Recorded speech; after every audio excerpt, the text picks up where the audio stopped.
Alrighty, alrighty. Hello everyone.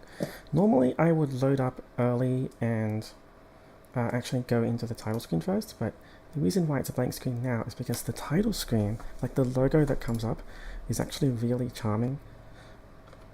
And let's see if I can come up.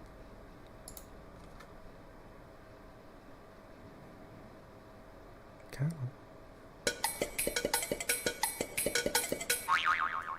Oh, wait. There we go. Oh, you missed it. It didn't work. Okay.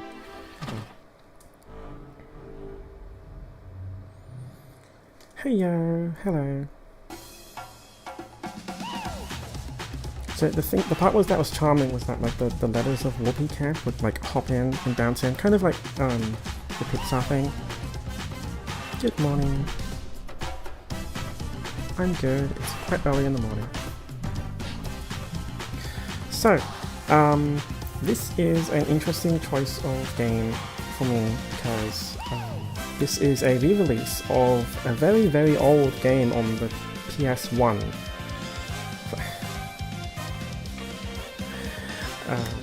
And there's like you can kind of see a bit of backstory here in the movie. And it's about a pink-haired caveman fighting evil pigs that seem to be harassing the local populace. And for some reason the caveman is the hero.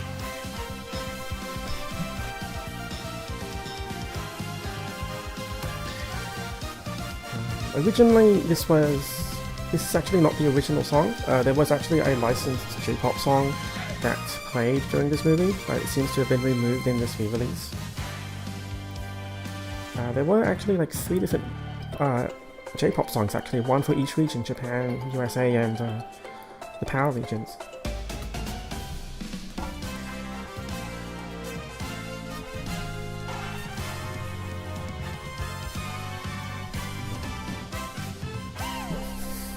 Wow! Tomba!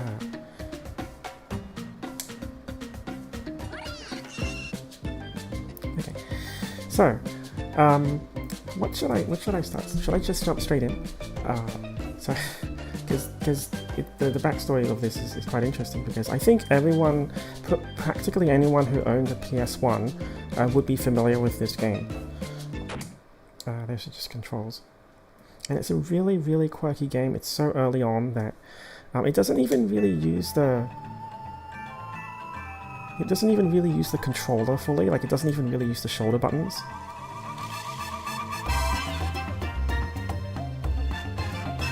It's an okay song. So for me, like, instead of being called Tomba, the game was called Tombi with an I at the end instead of an A. And hey, you with the pink hair. I've never seen you around before. I used to live here, but it's changed so much. Well, if you need any info, go to the small hut on top of that hill up ahead. This crazy old geezer lives up there, and he should be able to help you out. Before you go, be sure to check all of the signs on the way. The local Visitors Bureau did a great job of supplying helpful info for visitors. To read the signs, press up on the directional button and the X button. So by X, it does not refer to a PlayStation X, it's the square button on the PlayStation. So the X on the Xbox button. By the way, what is up with that pink hair? Never mind. I don't want to know. See ya!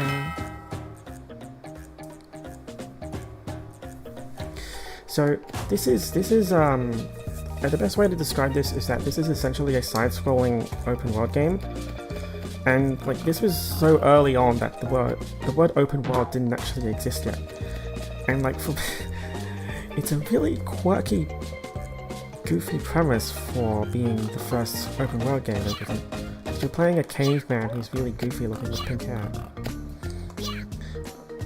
And there's a monkey that's like, and your main way of attacking is to just jump on pigs and throw them.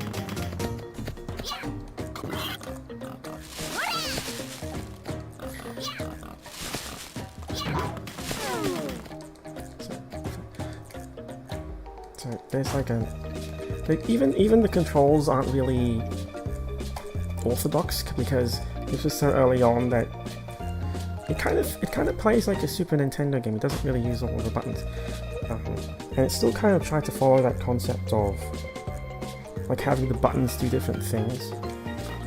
Oh yeah, Arthur Morgan owes lineage to this pink guy, I suppose you could say that.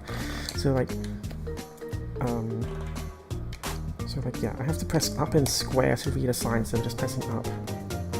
Please stop stealing my mail. If you continue to this next, I cannot be responsible for what might happen. The village of all beginnings. Save data? Yes, no. Hey, that's a save spot?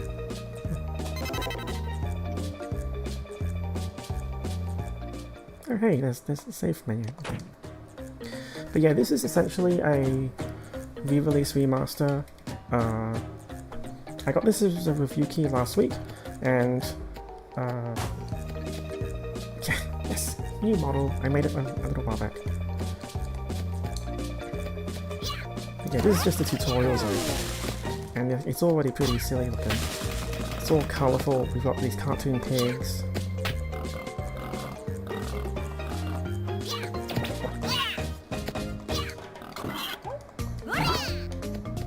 We've got this weird peach tree. It's like, look at what happens if I jump on it.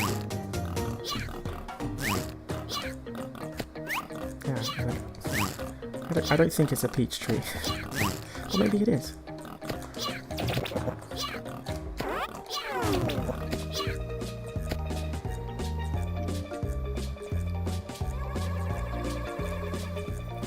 Heading off to the old man's hut already? Unfortunately, the fog is so thick up ahead that you can't see a thing. Looks like we'll have to turn around. So do you dye your hair, or was it naturally pink? Never mind.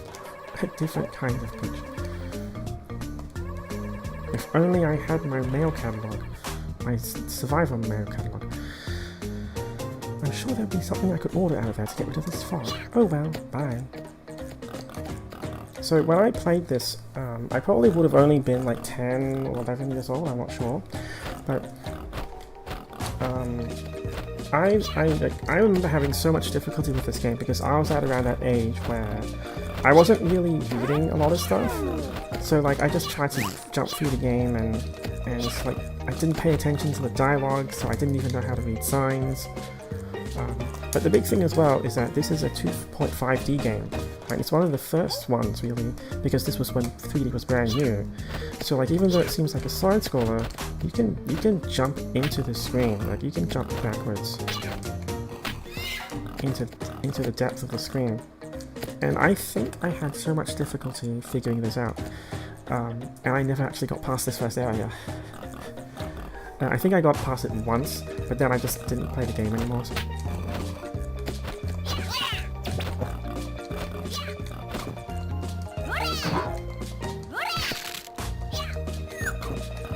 I have chicken.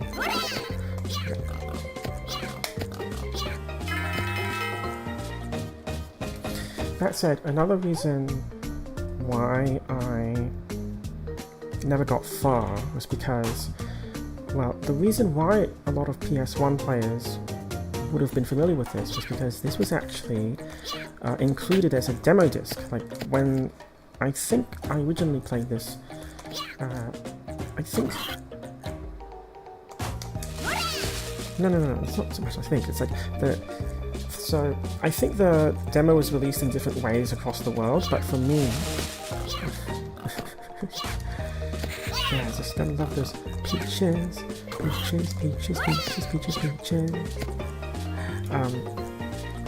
But yeah, like for me, I think when I got my PS1, this was actually there was actually a pack-in demo disc, and this game was included. I remember. I think for other people it would have been with the magazine, the PlayStation magazine that would have been there at the time as well. So some people got the demo that way. But like I believe most people would have actually had a demo of this game in some form or another. And I still have no idea what to do with that house. I think one thing that confused me this whole time was that man tells you about a house, and I kept thinking that this was the house in question, but it's actually not.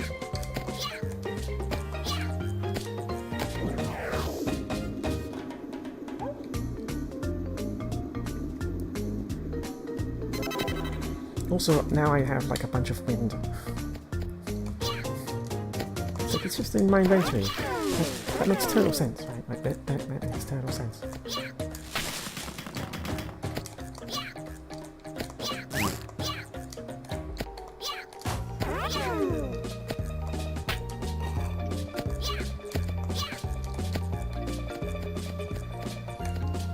Yeah, I don't think I was honestly sure even what to do next from here, because, let's see, like, you can see some button inputs on the bottom left corner there, right? It's like the bottom button is jump, and then the right button is like throwing this blackjack. It's just a flail. Now, like, if you pause, it's just the pause button. It opens a menu. But if you press triangle or Y, it opens a menu.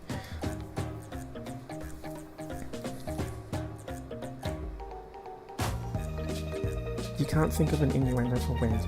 Well, I mean, like I did jump on a farting peach tree, and now I have a bunch of wind in my pocket. So I'm sure you can put something together for that. But yeah, like since I'm now 20 years older now, let's see if I can actually get past the first area.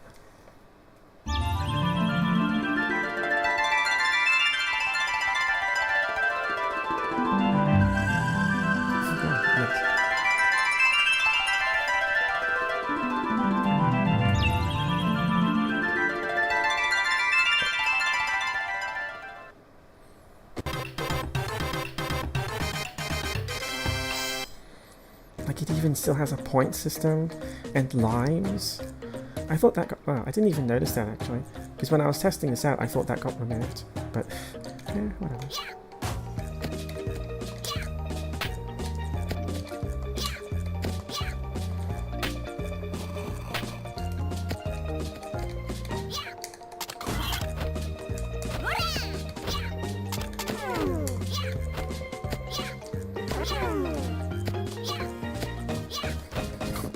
It has been a while, hasn't it? I'm also streaming on YouTube now, so it's good that you caught me here.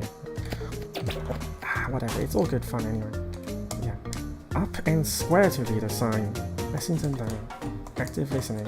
If you want to talk to somebody, press the... It says X, but it's actually square.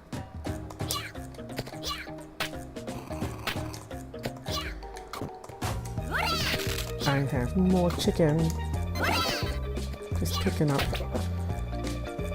some chicks.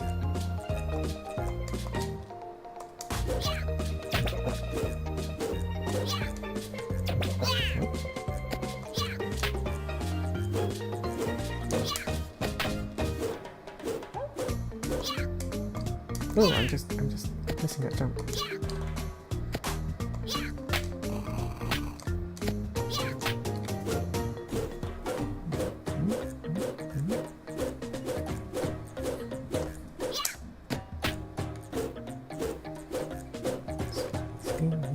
Spin, and up, and miss.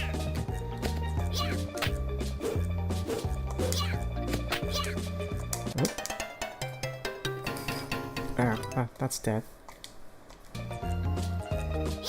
Oh, so they did. I still have lives. So this is supposed to be an enhanced port, but I'm not exactly sure what they did here because I think it seems to be a bit of a bare bones port, unfortunately. Not sure what I'm doing there actually. Oh wait, I can just jump down and ignore that.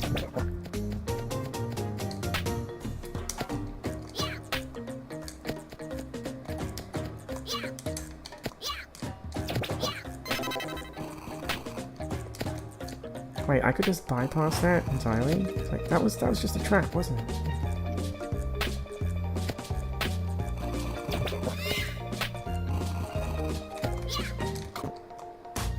Go away. I want your eggs. Nummy num.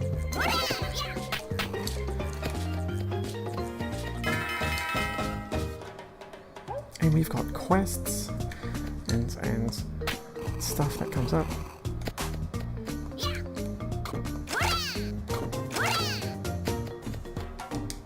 The 100-year-old man's hut. Save data. I don't need to save, do I? I think one of the enhancements here is that you can just save anywhere.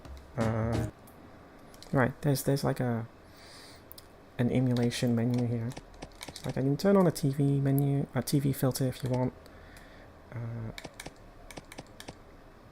just save any. Why does he mount stuff to interact? I mean, I guess that's the gimmick, right? Because like he's a caveman, what can he do? He can just jump on stuff and bite things.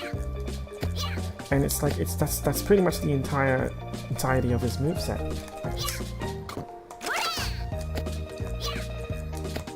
And he can also throw rock. Rock good. Rock bash good.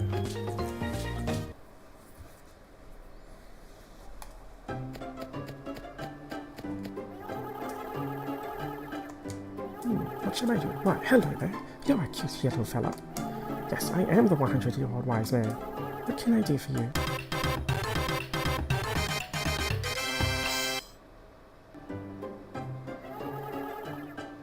Sorry, my mind is preoccupied with something else. Say, would you do me a favor? You see there's something that is just really bothering me. You must have seen them on your way here. The red cockabirds. Those darn birds steal eggs and try to raise them as their own. I feel sorry for the cute little chicks inside the eggs. Could you go out and collect all of the chicks from the eggs? Well, what do you know? I just happen to actually have them all on me. Wait, you already found some? Looks like you didn't get all of them.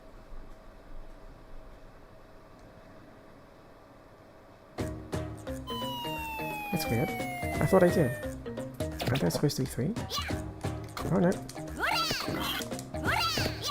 I guess there's one below here.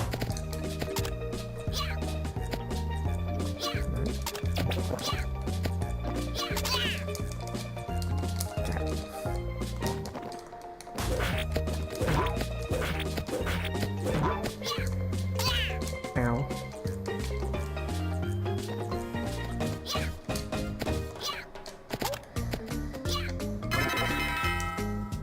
Take me home, country road, to a place where we belong.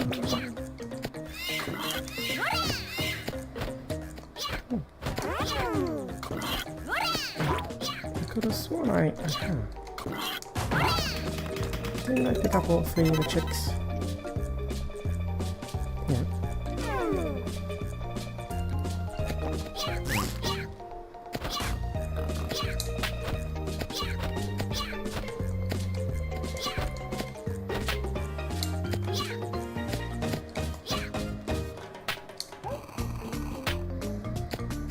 Where is the 4th one? Where is the 4th one?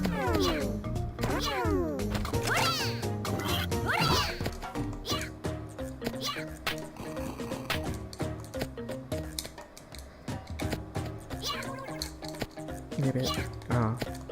He's gone. I hope I don't need to like stop playing the game and get a walkthrough or something.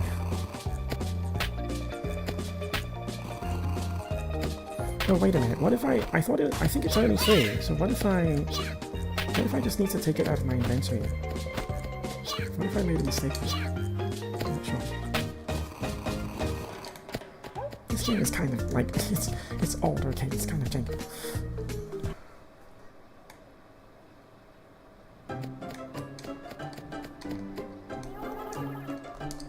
Wait, what? Isn't it 3?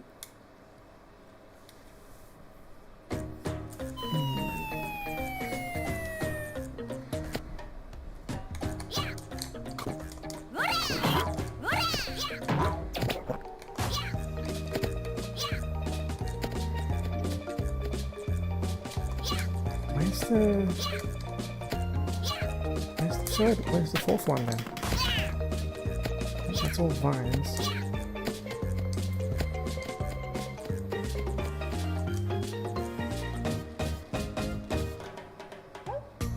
Ooh, I'm in a building. You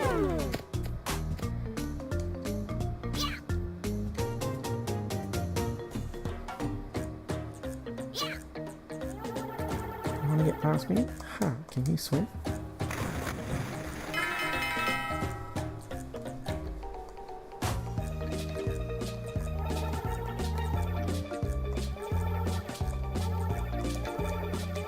Learn how to swim. Hey, bananas! Okay.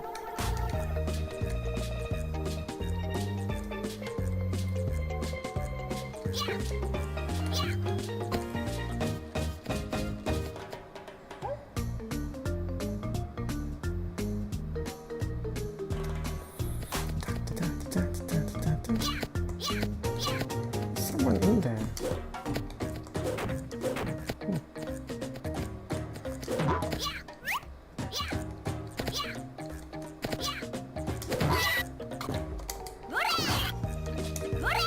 Man, I hope I don't actually get...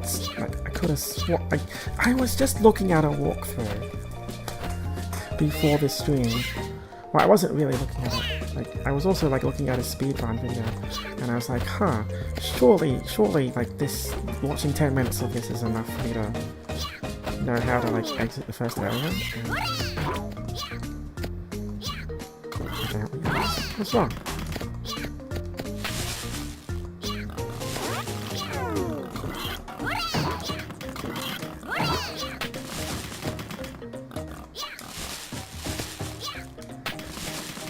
There's a monkey up there.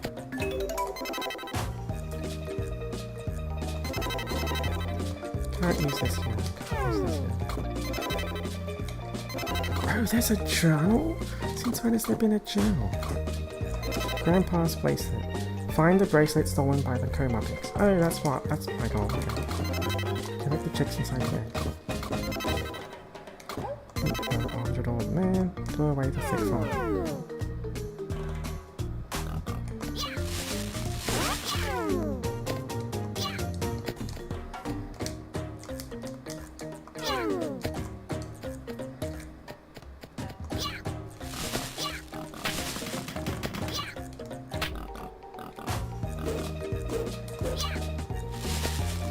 Okay, I am apparently already stuck. How am I already stuck? Wow, this is like, I mean, I guess it's part of the course. It's like 20 years ago I couldn't get past this.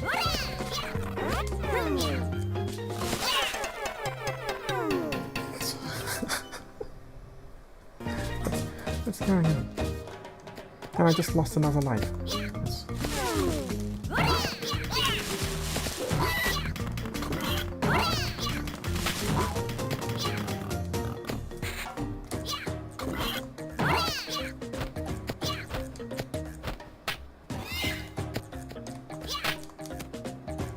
Ow. Ooh, let go. Okay.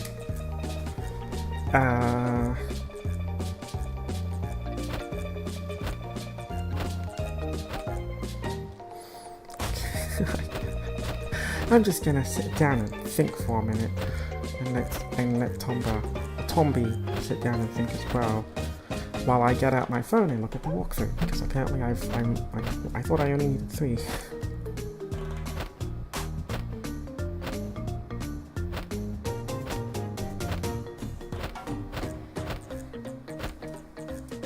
Or, what else can I do around here? Actually, there's that frog, was it?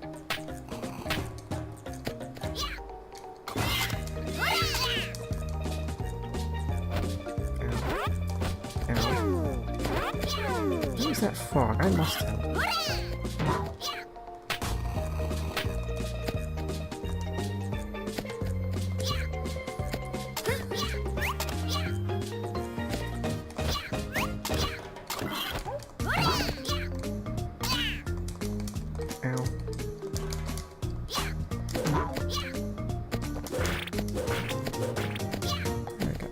Get over here. Get over here. Get over here. Oh, come on, get over here. There I go. Oh, wait. There's one.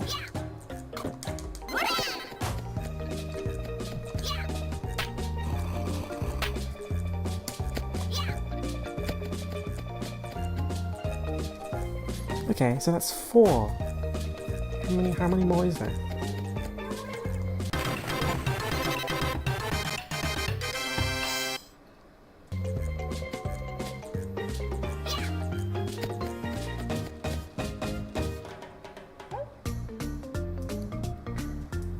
Okay, so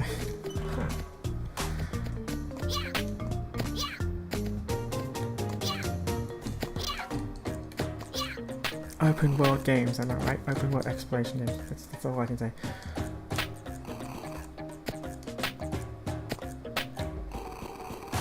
I totally did not use the walkthrough for that. I didn't skim it just now. You're not gonna believe me when I say that.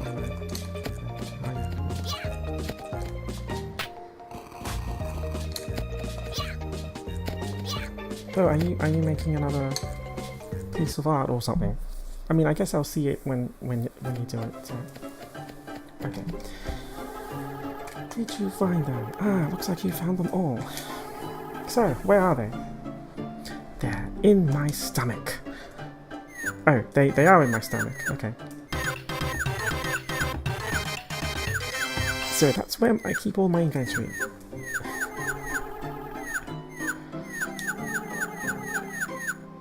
What else do you keep in there? Never mind, you don't need to show me, it's alright really. I mean, like, I could show you what else is in my stomach. It's like, there's also like a bunch of hydrochloric acid, bile, probably whatever I ate this morning.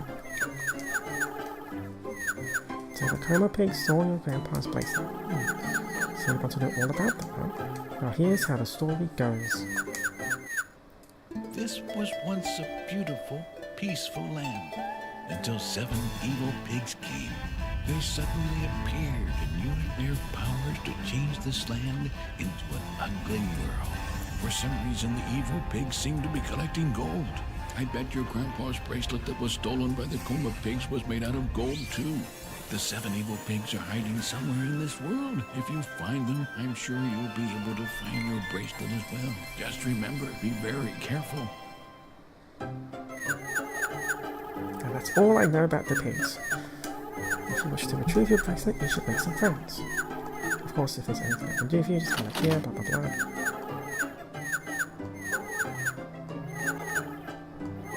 An ancient key. This key is also 100 years old. Yes, a lot of this stuff seems to be 100 years old. 100-year-old chests. Ah, so yellow chests, I guess that's what it means. I'll also need to find their evil pig bags in order to find the evil pigs.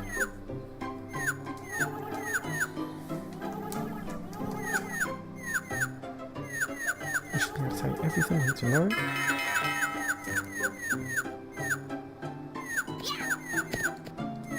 Man, those chicks are actually kind of noisy and loud.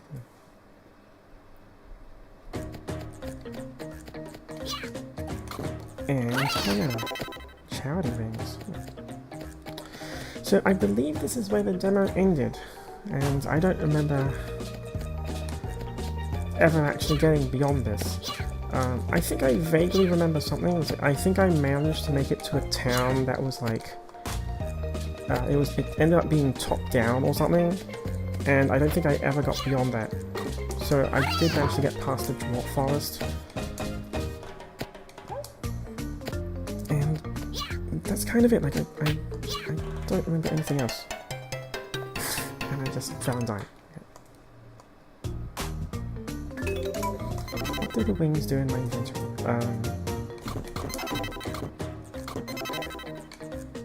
It seems to be teleportation. It's asking if I want to go to the village. It seems to be a consumable because there's a ×1 indicator there. I am just going to head back to the monkey because I can give him bananas.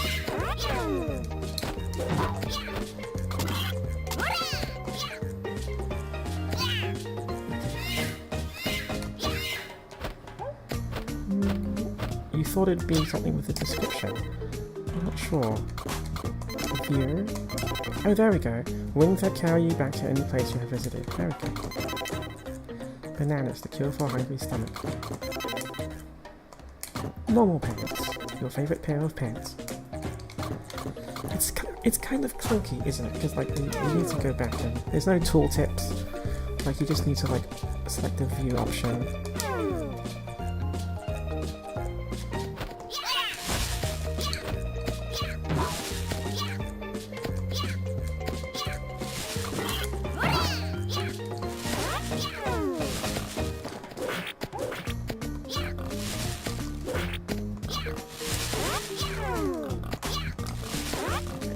and there's a monkey in the tree. It's a very early game. Like I said, it's it was one of the first PlayStation games, and it also used 3D. Like I don't think even supported analog. Like they didn't have the analog controller yet. How do I give the bananas to him? And it also didn't even really use the controller. Like it didn't use every single button on the controller. Right? Like you have a jump button. That's the bottom button. If you look at my button indicator, like you have the blackjack. The square button does nothing.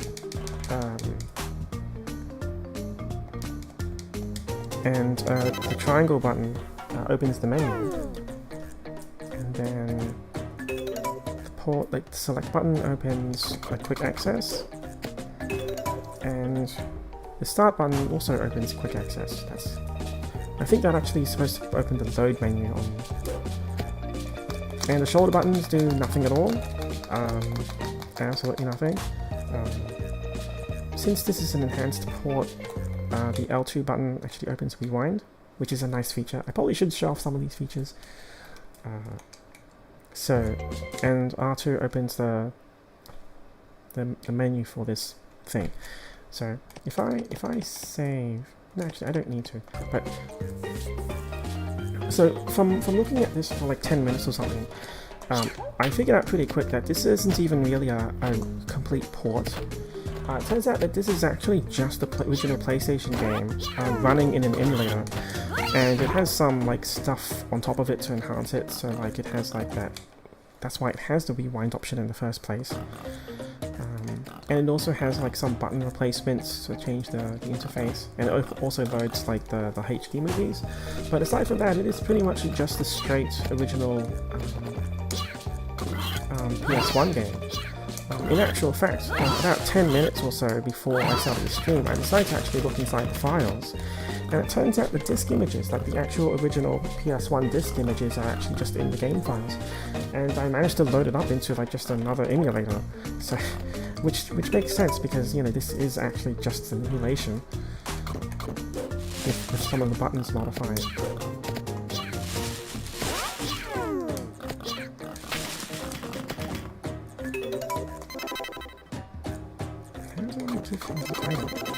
Can't use this here.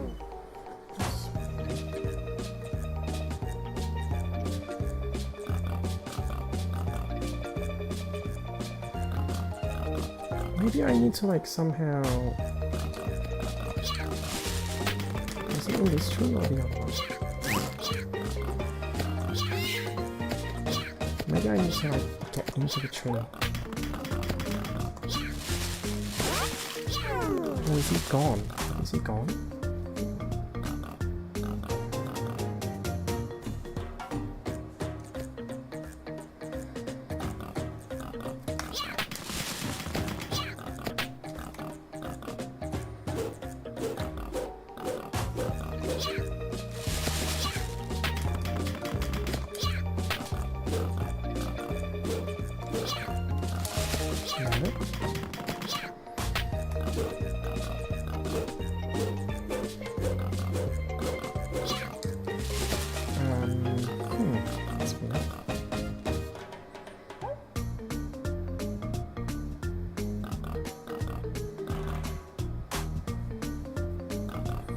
Maybe I just don't know how to swing. Do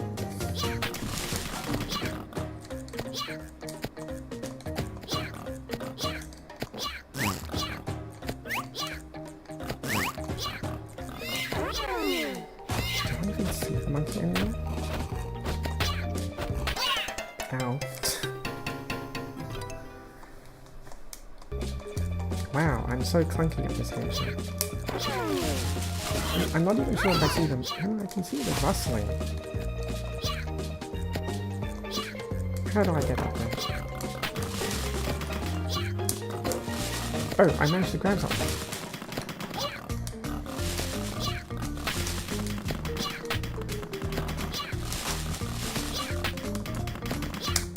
Oh wait, no, I may have pressed that by accident.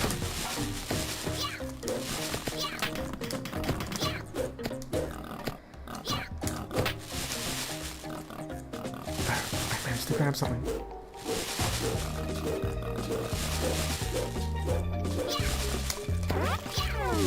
No! How did this swing even work?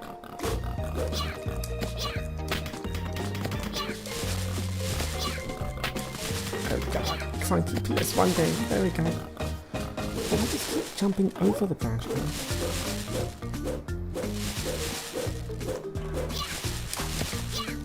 Oh my god, how is this so difficult? I'm landing on top of it. I can't see what I'm doing.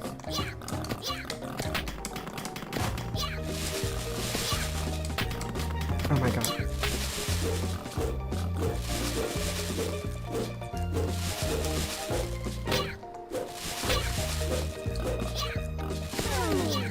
Oh my god.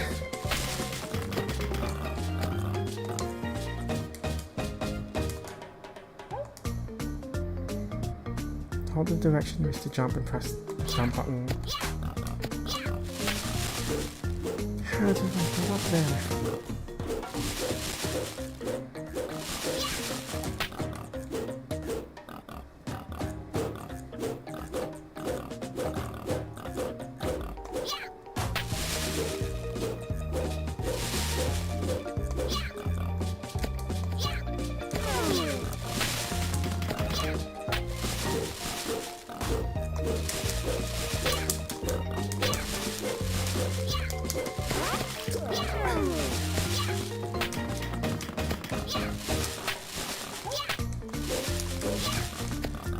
I can't believe this.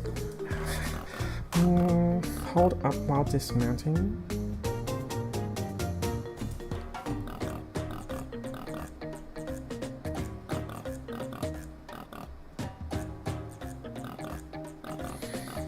So that's what I've been trying to do, but it looks like I can't really control my direction that much. If I just hold up. Oh, there we go. Okay, so I can actually go straight up somehow. Wow, that's a bit funky. It's like I was just holding. If I just hold straight up, and then just tap the jump on it. Ah, it worked. It worked.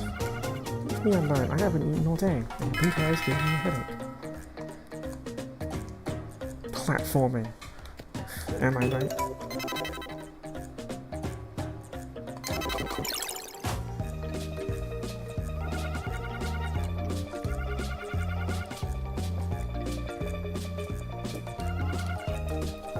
My name's Charles. I know what I can do for you. I'll teach you a trick, okay? Press the square button and the directional button together to run. It's called the animal dash. The cough cough square button and the directional button.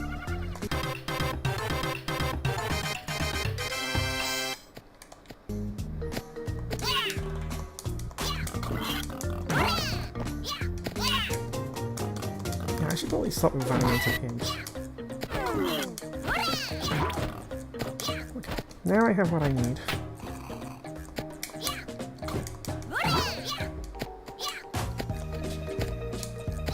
And I should probably just not just run straight off the edge.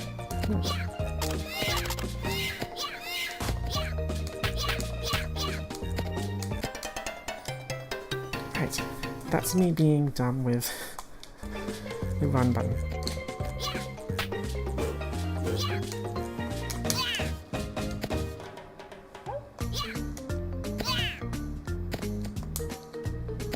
You know what? I think this was never a trap. It's just I didn't know how to swing. And if I like go straight up. Nope, that's not there. Ow, ow. Game mechanics. Okay, let's hold up and right. Let's see if that direction. Aha! That did something, and I also missed.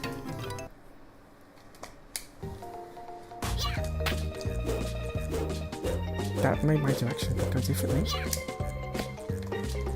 And I also missed that.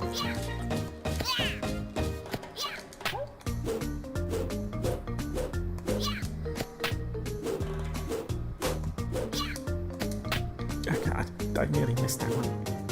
Haha! I did it! For the first time in... when did this come out? 1996?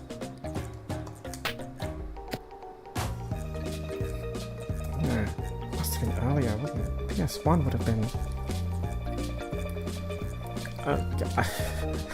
I don't want to think about how old this thing is.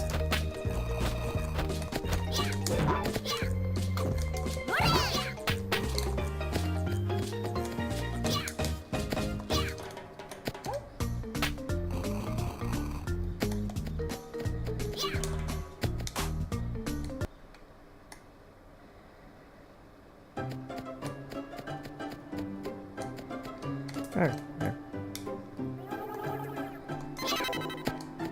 Oh, he healed me. Also, there's like a rope here, which I never noticed before. Wow, actually, now that I think about it, look at how it blends in with the background. Just, okay, I never would have noticed that. Wow. The only reason I knew was because I was reading the walkthrough. Like, I have it open on my phone now, and it's like, oh, there's a rope that you climb to get to the forest. And it's like, where's the rope? I don't see a rope. It's just right here.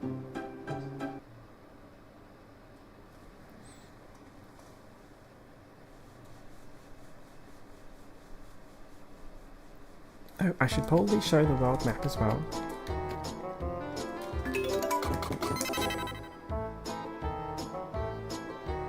So this is the world map. I can't really scroll or anything like that, I think. Oh wait, no, I can.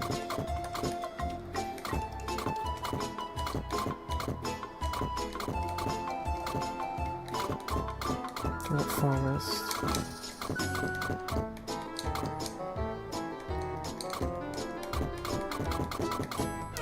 But yeah. So I'm just going to do a quick save here. It's an emulation, you know. So one thing I should probably show off. What time is it? So I should probably go through the menus for a little bit because I did get this as a review key. So I should show what this actually is. So it says it's a special edition, and there does actually happen to be a museum as well. Like, I'm kind of blocking the buttons there.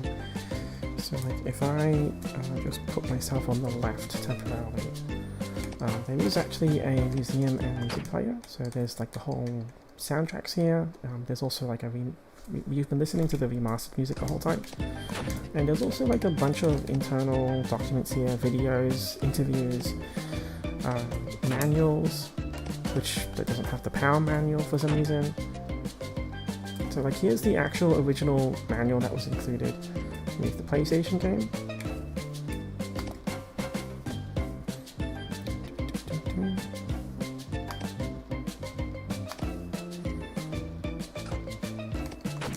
Japanese one. Oh there, Tomba is the name. 1997, you can see it right there. 1997, that's when it came out. Very quirky, very colourful. It's very 90s, for want of a better term. It even feels a little bit like Dragon Ball, especially with those animated sequences. My left stick is inverted. Character designs, design documents. So it's essentially the same as some of those other retro collections that tries to gather all the old stuff. Although this seems to be, like, I did also get review codes and review some other retro collections, and it seems like something... Okay, so there's the European box art here. So that's nice. And there's the American box art. And something that's always kind of bothered me about these retro collections is that there's always an emphasis on Japan and the USA, and there isn't really a lot of European material. So like there's the box art for the Europe, there's the European box art, but there's no European manual here. So like, and I find it a bit of a shame because there is also like stuff from Europe that should be preserved. But it's nice that in this special edition, like there is that at the very least. If there's the credits somewhere, but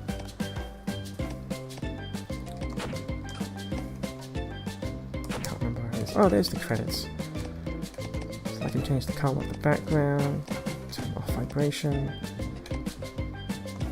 I can have the original music. There's also credits, licenses. You can see that uses PCSX. It's just using that emulator. It's just playing in a wrapper. And that's kind of it.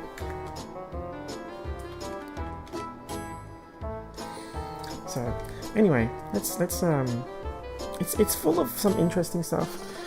So I did look at the videos, and like that was when the creator pointed out, like he outright pointed out that like this is an open world game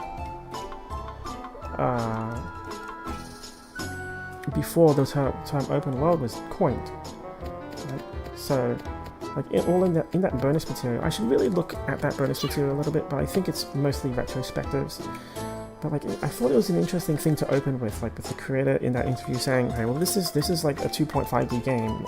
It's one of the first, but it's also an open world game before open world games were a thing. Like now we have like Metroidvanias, like everything's called Metroidvania now, with Hollow Knight and Bloodstained.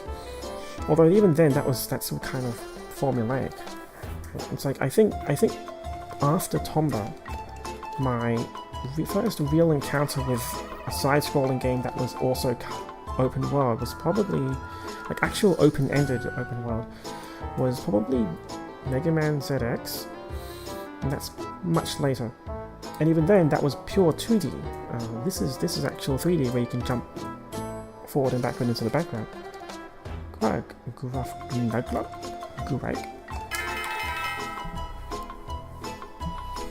And it also just happens to be the most quirky thing in the world. It's like, what are those trees? What are these trees? They all look like balloons. It's a forest of... This is so fantastic. Fantastic in the actual fantasy sense. It's like, what are these trees? Biting his head.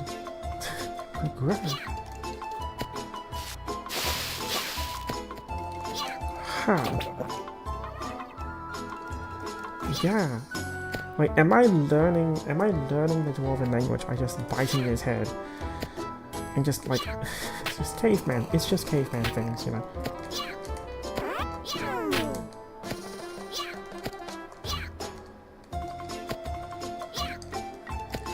Ah, hello, Scanlan. Did biting his head make you smarter? Well, I mean, yes, it seems to be the case. I think I need to bite his head just one more time.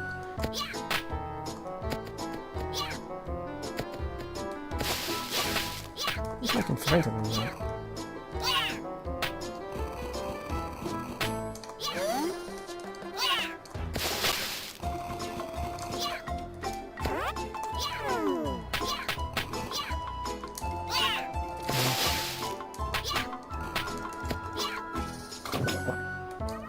Yeah, Dwarf language level 3.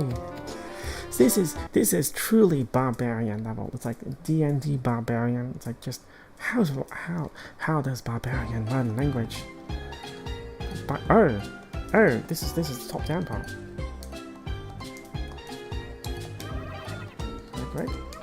Great. Something I was upgrading. Wow, you learned some of our language.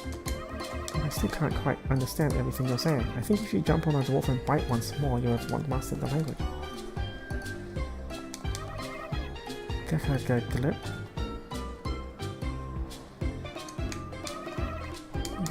Glop.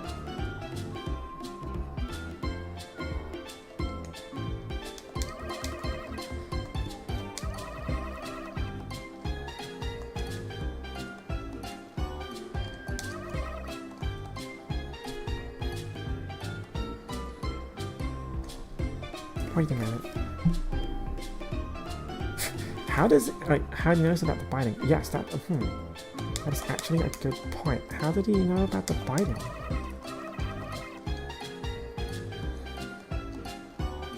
Does everyone learn languages that way? If you're getting ideas, Scran, please do not come over and bite me on the head. Like, you can't learn Japanese that way, or Vietnamese, or any other language. My, what a cute nair. That sounds very... was I trying to make a Scottish accent now?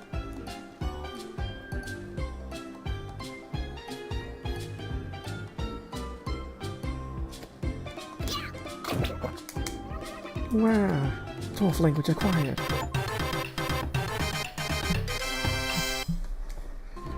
This is totally how barbarians and cavemen learned how to communicate back in the day. Wow, you can understand the dwarf language? We have a problem and don't know what to do. The dwarf forest was cast under a spell by the evil pigs. The flowers have wilted away and the trees have mutated. Several dwarves have not returned. We suspect they might have been trapped in the giant spores. Oh, so they're not balloons. They're spores. Okay. Right. Save the dwarves. Save the world.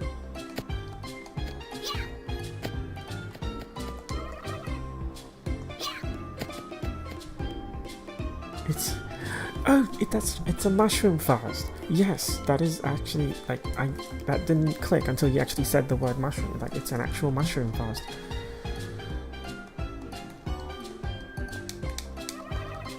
What am I going to take out the hello?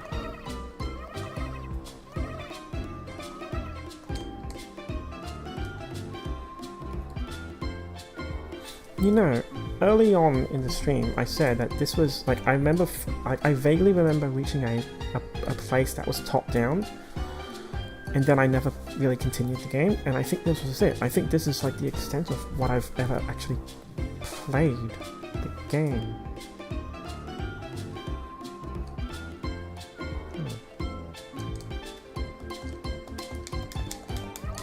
Have you seen a child, a small child? Aha! Exclamation mark. You like the exclamation mark that implies he has an idea? Like a quest idea. I mean, that is actually a good point. It's like... that's a good observation there, actually, because, like, a lot of quests... like, the cliche for a quest is like the NPC has the exclamation mark above his head. But no, it's like the exclamation mark is above my head.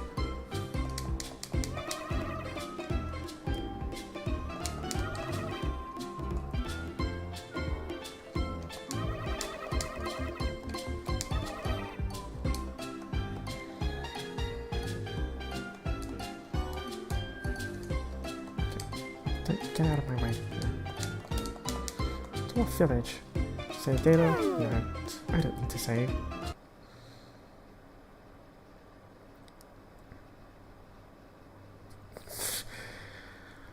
Aha.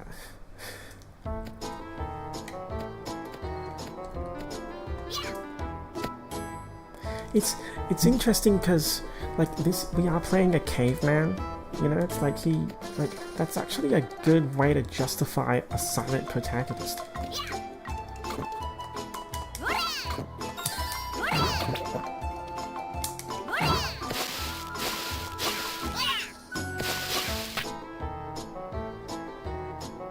I always thought that these things were potato chips or something. And now I'm kind of realizing now it's like, oh no, those are spores falling on the spiky things. Is there a way to switch sides without jumping? You mean like depth?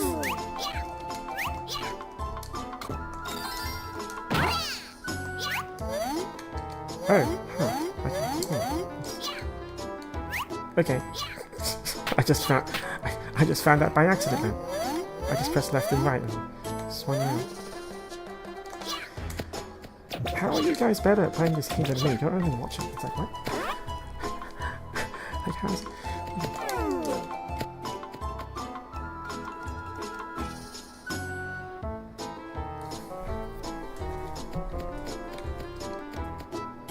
I totally know what I'm doing, even though I'm using a walkthrough by my side and I don't remember anything about this game and didn't realize that they were mushrooms and literally anything at all. You have a we have a combined IQ of over 102.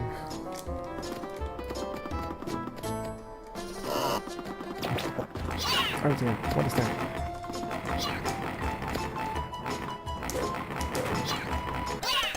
Ow.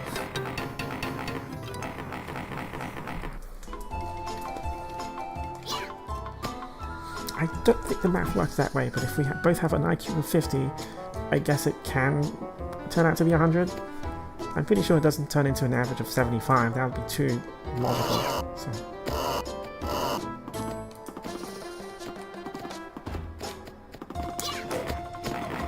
Yeah.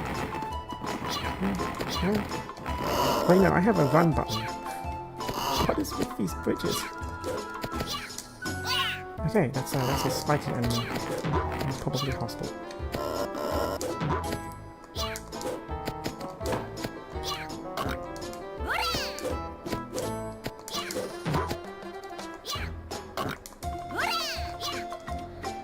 Six dwarves remaining. Oh, I need to rescue 7 dwarves? But there's no Snow White. So.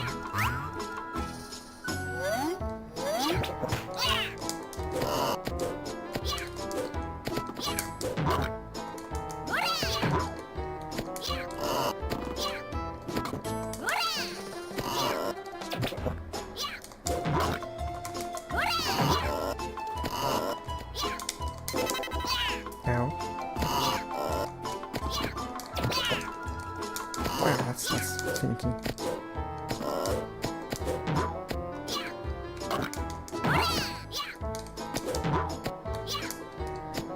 There we go, there we go.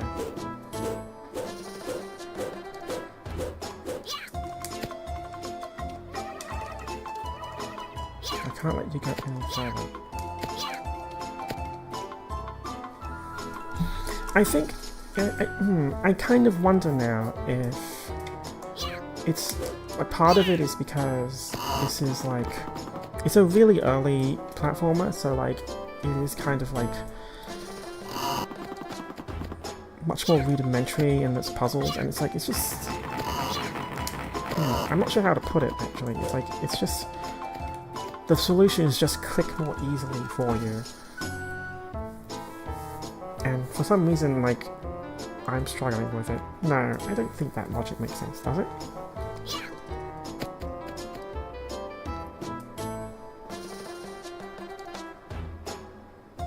That barrel was waiting for me. Yeah. I heard a puppy barking in the spores.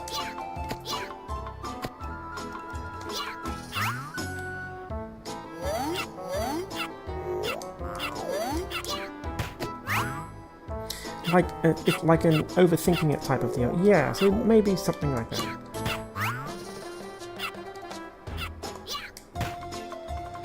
Or either I'm overthinking it or not thinking at all. So it's one or the other. It's like just going full caveman here and just jumping at stuff.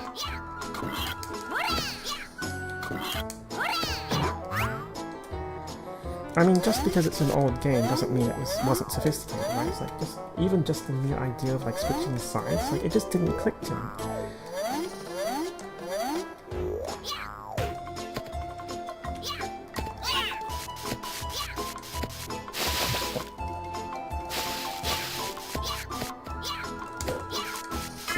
What is this thing? Leaf butterflies.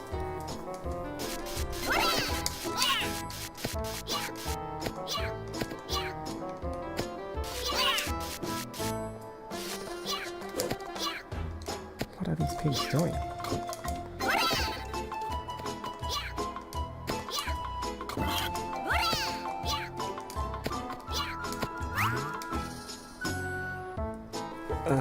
You know, now that I'm realizing that these are spores, like I don't really want to think about what I'm hanging on.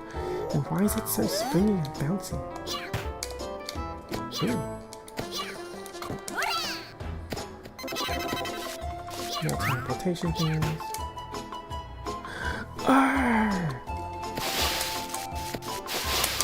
I Oh, okay, so they're not just tied up. It's an actual, like, it's an actual sort of puzzle thing. And I'm, oh, oops, I burned myself.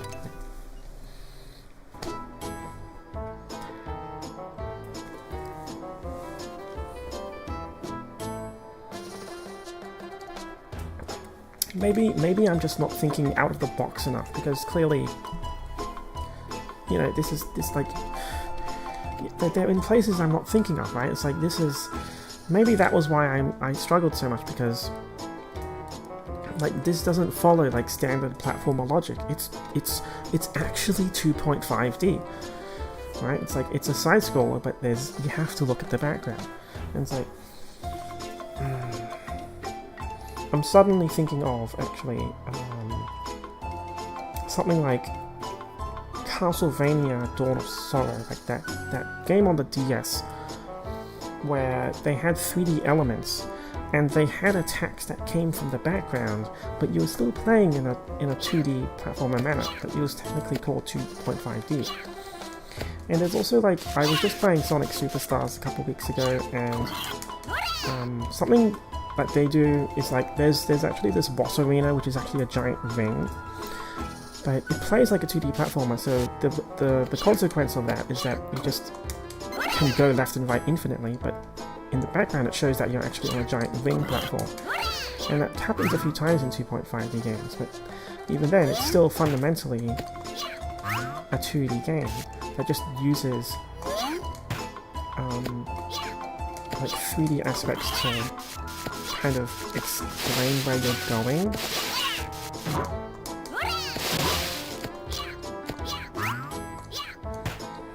But I think another thing as well is that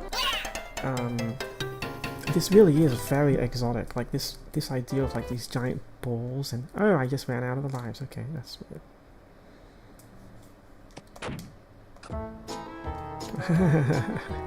I actually ran out of lives. Wait a minute, can I just rewind? Oh no, I pressed load, which eliminated the rewinding.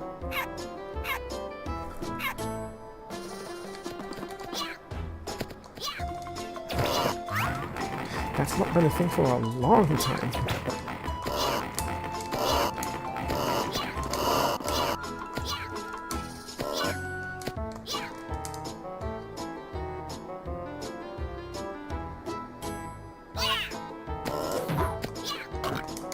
I will be totally honest, that didn't even click for me, because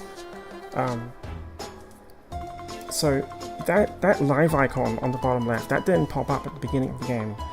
And then when I looked at old footage and even turned on the emulation and played the original, it's like I noticed it and I thought, oh, maybe they removed the live system in this enhanced version. And it's like, and now I know, it's like, nope, they didn't actually do that. So.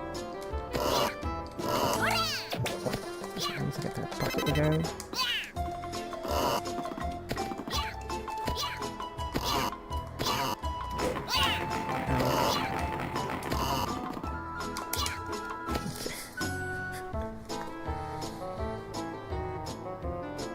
Man, I'm over here talking about like the sophisticated nature of them just using only a couple of mechanics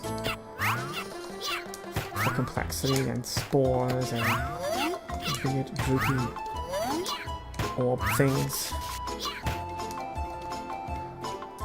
And I should actually be paying attention to the game.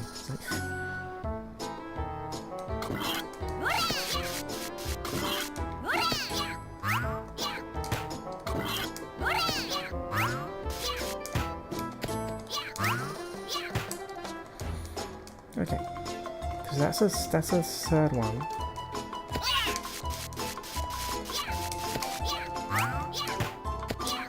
That's a chest. Ow.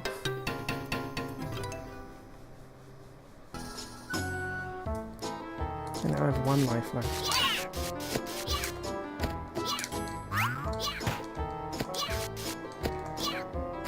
Wow, everything is so slidey.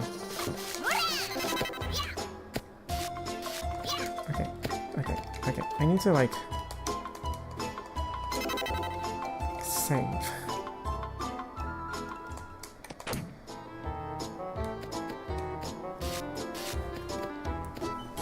on the right side, you have to climb up the spores to get to the barking dog. I didn't even notice that dog until I loaded the game. So,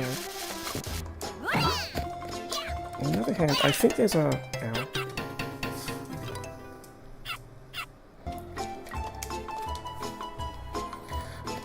That gold coin, man, this is annoying. They're just sliding. It's like constantly sliding. I'm losing track of everything.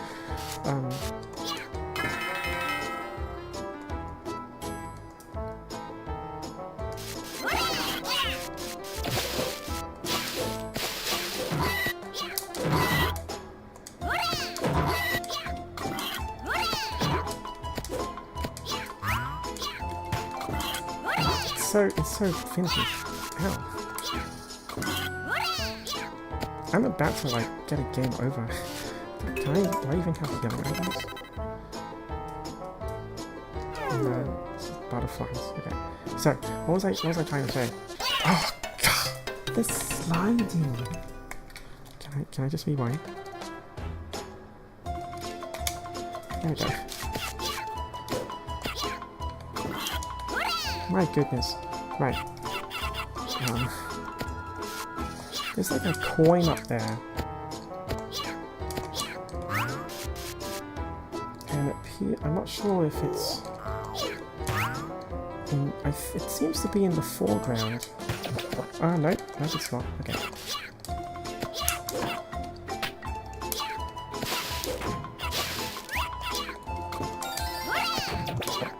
There we go.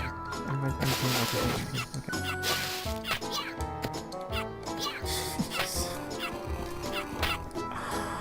Just wow. Okay.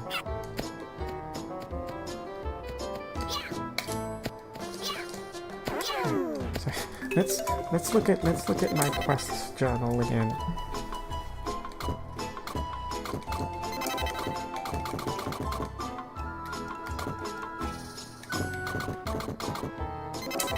Meet the Dwarf Elder. A lost child. Find the missing dwarves.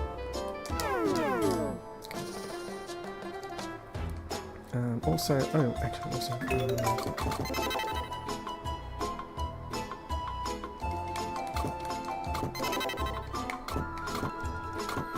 great, the clouds are in the way, that's nice. So this seems to be like just mapping out room connections. So it's a very old-fashioned way of mapping. So let's see. So like for example, there's it also seems to like actually work with depth. Because that connection there, that was a building, and then I ended up at the wharf. Charity Square, Leaf Slider.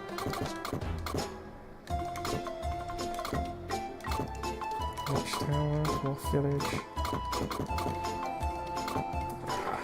It's kind of hard to wrap my head around, to be honest.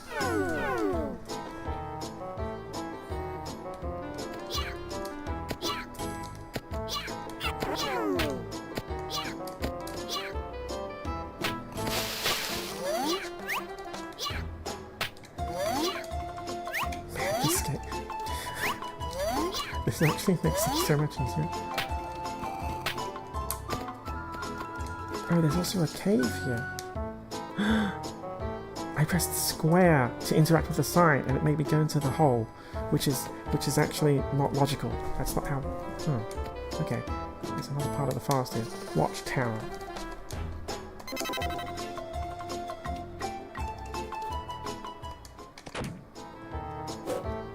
So if I look at the map, where am I relative now?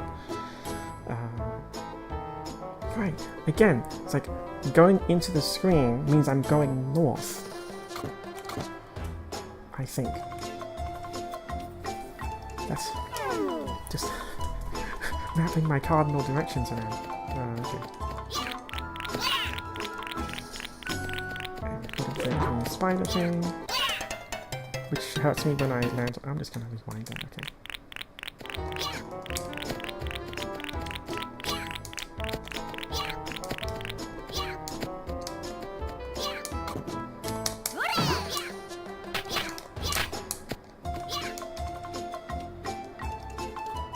supposed to kill it? It looks like the trick there, yeah, was to actually grab it without flipping it over.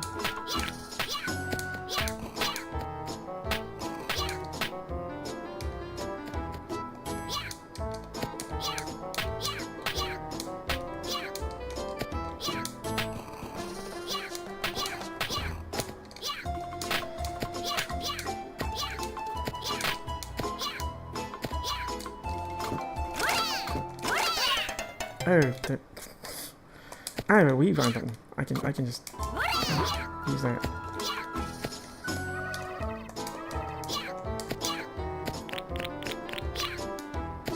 It's a feature now. It's totally not a cheat, right? Like, even though I'd be more frustrated. Again, it's like up and jump. It's like, oh. Ooh, a telescope. Look and see.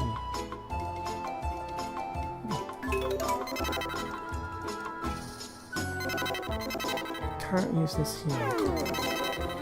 Helps to view things far away.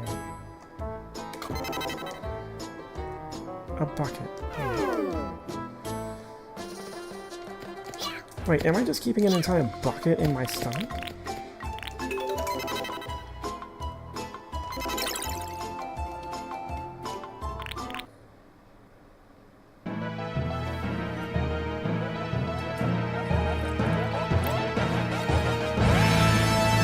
Dun dun dun! It's a pig island.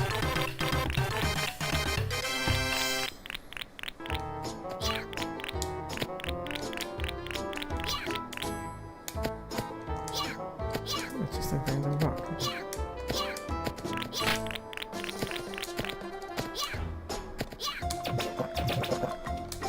Oh, okay. That's set me somewhere.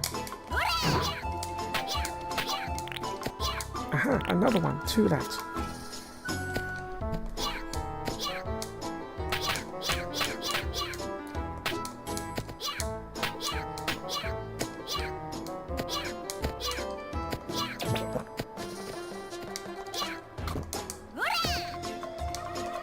I can't get down. I was looking for the fire exits. I can't get home.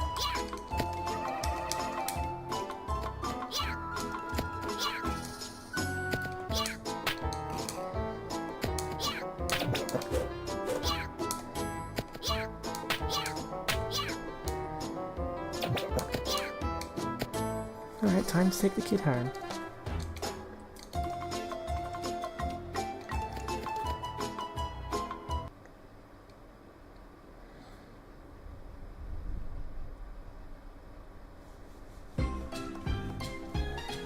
Yay! So you're the one that has my boy. Please, take this. Cheese. Cheese. What kind of award is cheese? I mean, yeah, I'm sure. Okay, cool. I'll spread it on bread. Is there a quest for bread somewhere?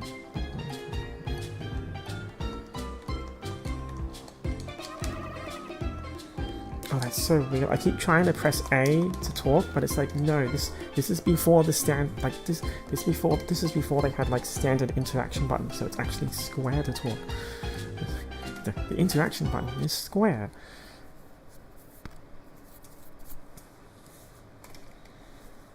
Like pretty much every game uses the jump button as interact now, or they're starting. Some games are starting to use the triangle button.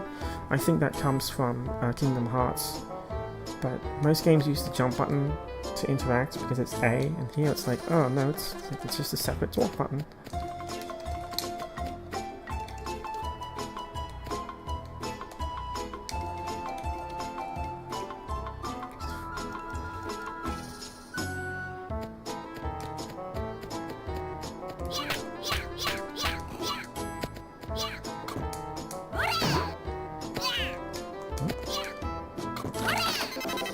Jumping pants acquired. Ooh, I got a new pair of pants.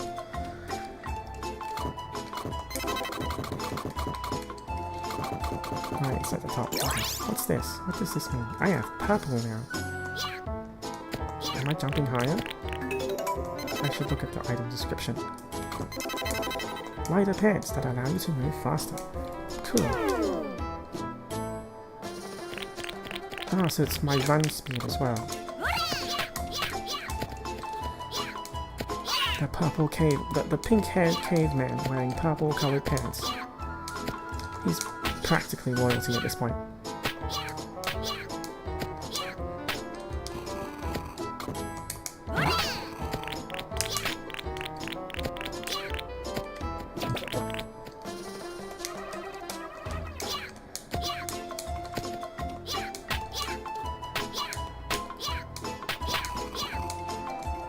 Am I sliding faster?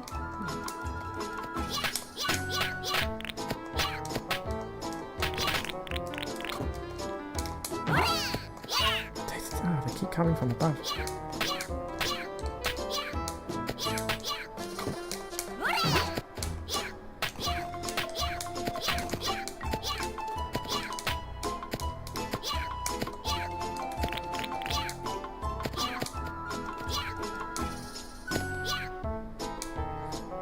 Okay, I need to find the other two. Oh, a crystal ball. That's okay. What's that?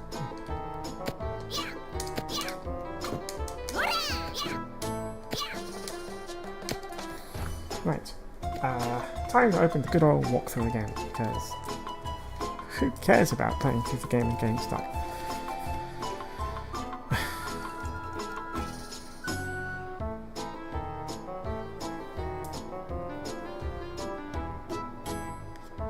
It's like, this isn't like there's only like one.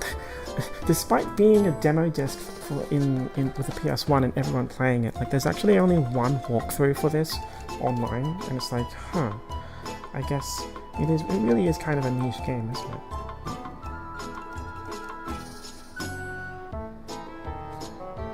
I probably shouldn't be like stopping and like, looking at the walkthrough. I should actually be playing the game. It's like, huh, I guess I'm not a very good reviewer then.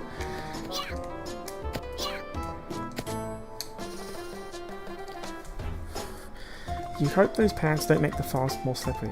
Actually, did you notice that it seems a bit more slippery? It's like, I think it's if I equip the old pants.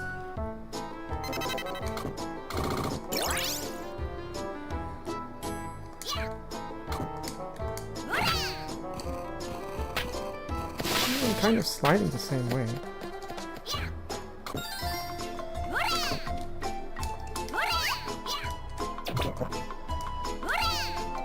Oh, a dwarf was under there?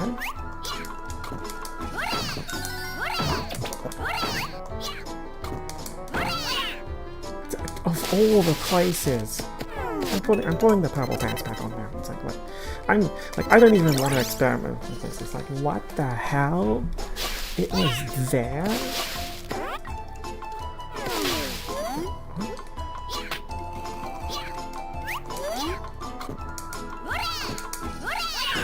Oh my, what the? And then like he's, like the quest ends with him making that look of pain. I was like, what? And now I just get a game over because I oh my god. This game, this doesn't make any sense. Oh my god. It's just in the places you don't think of. Like, it's like, oh, it's just a normal platforming thing. I can just jump over. And then it turns out, wait, it was there? You had to jump on the completely random platform to make him fall out? It's like, what? Just, you're so brave.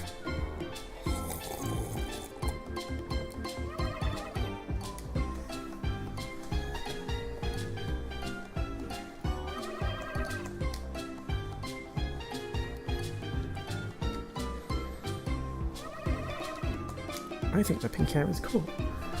Well, that's them saying, it's not me. Where are they going? You just bought them. What? Oh, that's a good point. Why are they going back into the forest? It's like, this doesn't make any sense. And I still only have 1 HP, so it's like, I'm just gonna get a game over anyway.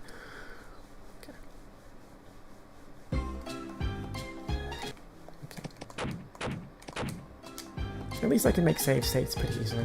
So. Oh, and pressing square lets me run in this map too. So.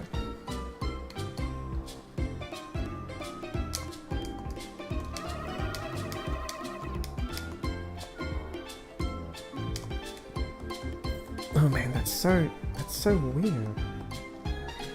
So it's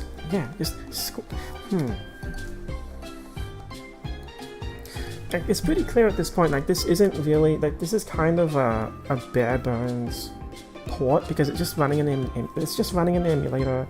There doesn't appear to be any key rebindings or like attempt at like upscaling the art. It really is just running in an emulator with some art replacements, and like I'm just kind of thinking something that's common in other ports of this type is that they also like try to add enhancements to the controls to modernize it, and like this game, like this special edition, there's no attempt at that. Like this, because the square button is the interact button, and it's also the run button, and then the jump button is just jump.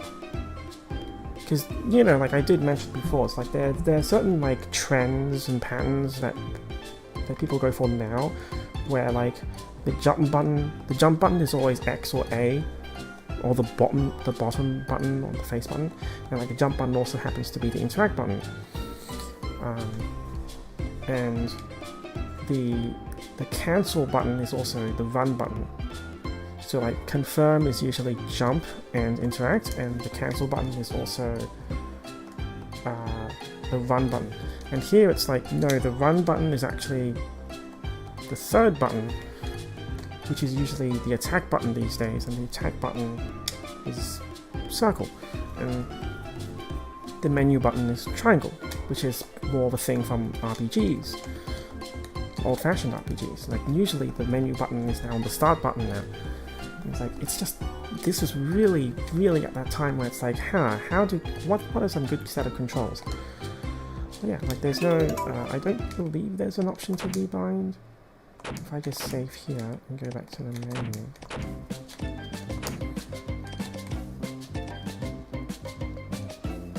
Yeah, so there's no key rebinding here, like probably not even for keyboard actually.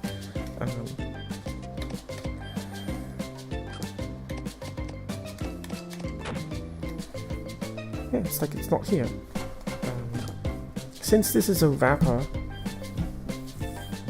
I could probably, I think there was some thing that came up about just modifying the ini files yourself, but yeah, it's like it's a pretty bare bones.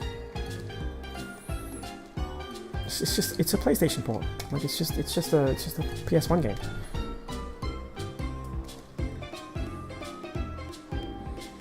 With like warts and all.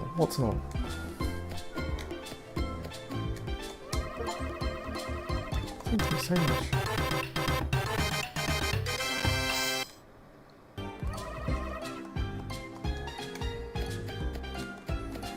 It's like I'm not even 100% sure if like the talk button is just pressing square, even though at the beginning of the game it said to read signs you have to press up in square. So, wait, what did he just say?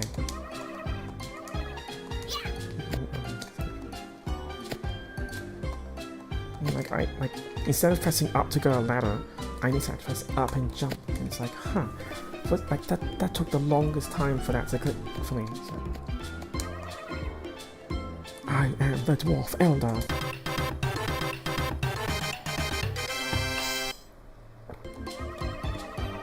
On behalf of everyone in this village, please allow me to thank you for saving friends and family.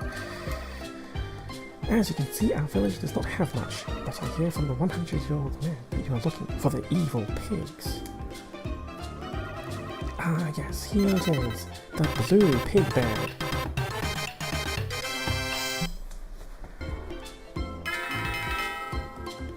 The 100-flower forest. This is the evil pig bag for the pig that casts a spell on this village. Take it. This bag will help you find the evil pigs.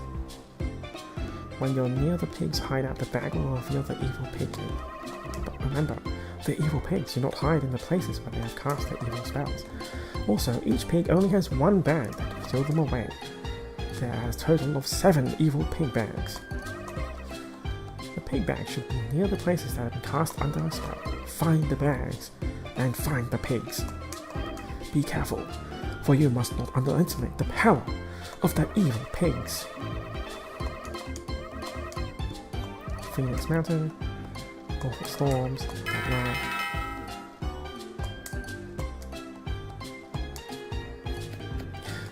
What kind of feels absurd to me is that, like, that speech sounded great, except that it used the word bags and evil pigs.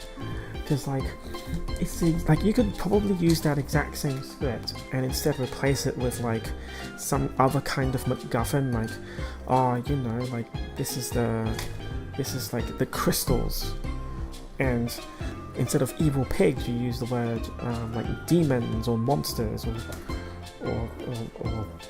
devils or something like that. It's like, oh, you must acquire these 7 crystals to secure the 7 devils. And instead, it's like, yeah, it's just cartoon pigs, and you're just shoving into like potato bags. It's like, okay, like there's nothing fundamentally wrong with that, you know, because you're still like going to 7 areas. No, like this, I think this is just how the original was. Like, the game is just quirky like this. But yeah, it's like the script fundamentally, like conceptually, it's the same with other kinds of fantasy adventure. It's just using these absurd items, like, and like there's just something amazing about that.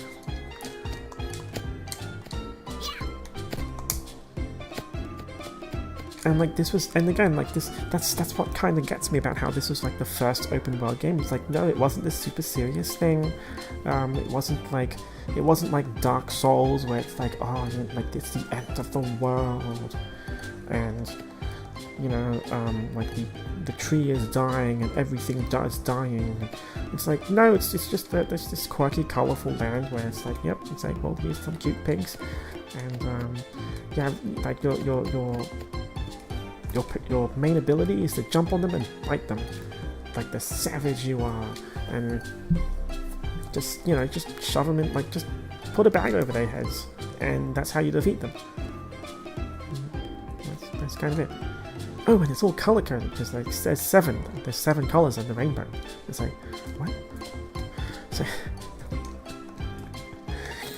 okay, where am I going? Okay.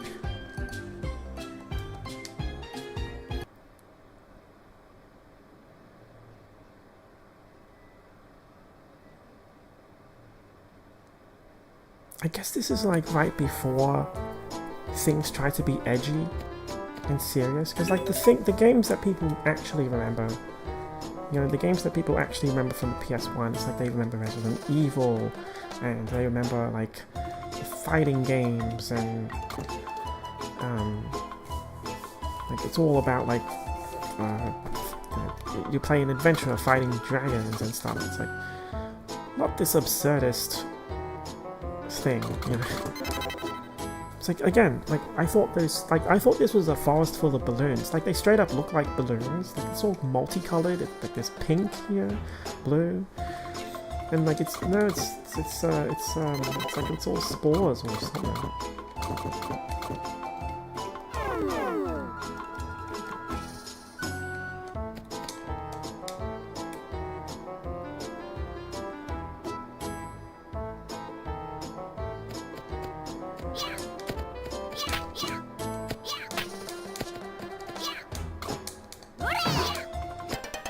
Ow. I just jumped straight into those spikes. Alright. That said, like this port still is a bit clunky, I would say. Like there's no I mean, it was ported for like tons of consoles. Like it's on Switch and console as well. It's not just for Steam. But I think it would be nice if like there was just a quick save button instead of like going into the menu. Oh, there's a rope here. Where does that go? And I'm just spinning in place. There's 2 extra lives, okay.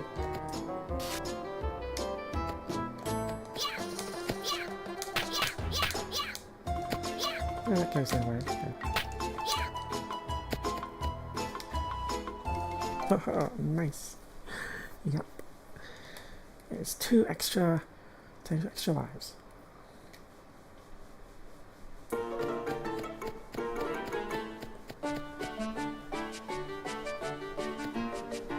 Ooh, I somehow remember this song. Especially that opening, that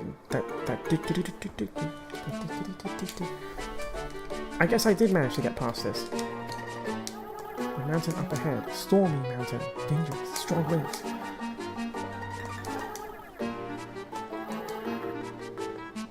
My dream is to become a famous actor.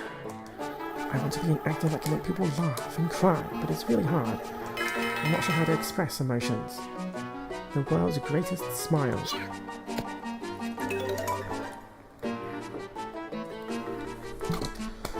I think, yeah, like the idea of going into the journal and actually viewing this and reading it, that must have been one of those things that made it difficult for me. Can you make a convincing smile? Head to Phoenix Mountain. Oh, and it's preventing me from going forward. Okay.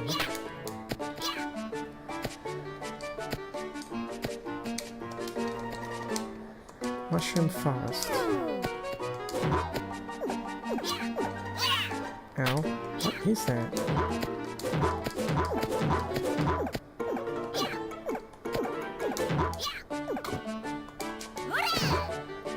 What the hell is that thing?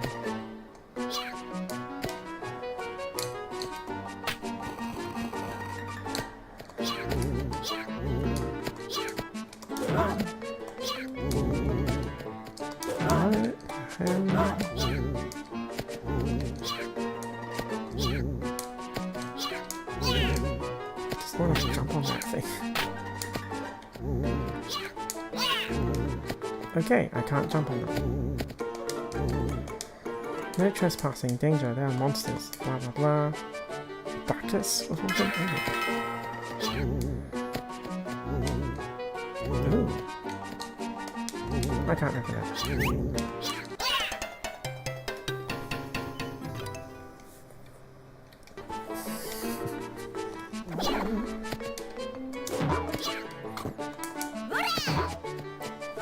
It's kind of like I'm trying to make like it's kind of like Mario, where like your only option is to jump. So you like if they have spikes on top, you have to like somehow remove the spikes. So that was the thing about the spiders, right? It's like their spikes are on their legs, so if you do knock them over, you'd get hurt. But if you didn't knock them over, you would be able to attack. Ooh. Ah. Okay, so this is like,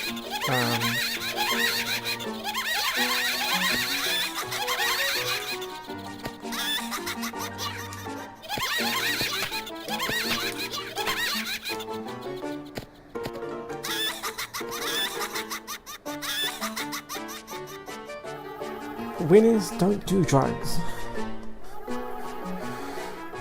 So, I literally just ate some mushrooms.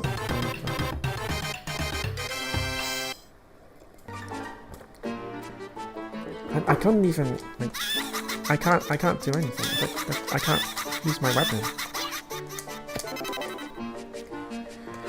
Caveman. But cavemen too. Like, oh, what is this mushroom? What caveman think food?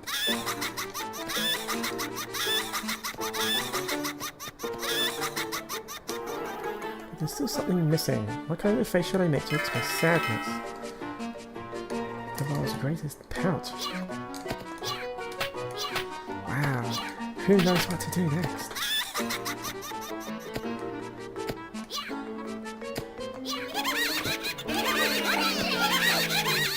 Ow. Nom nom. This is... It might seem silly, but this is a great mechanic, right? So You jump on it and you eat it with your mouth. It's kind of like...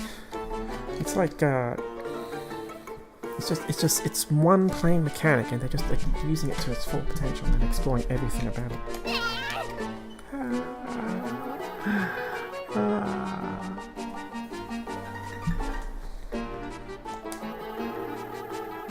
I haven't actually like inspected the rigging of this thing for like a few months, so it's like that doesn't look like a face of sadness, doesn't it? Like, no, okay, let's not mess with that. I mean, like, I certainly can. It's like, alright. Practice.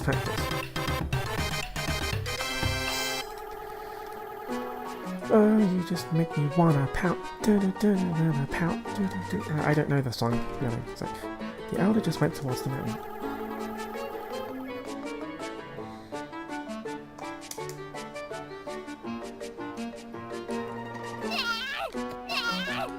I'm even flailing my arms around. It's like, that's it.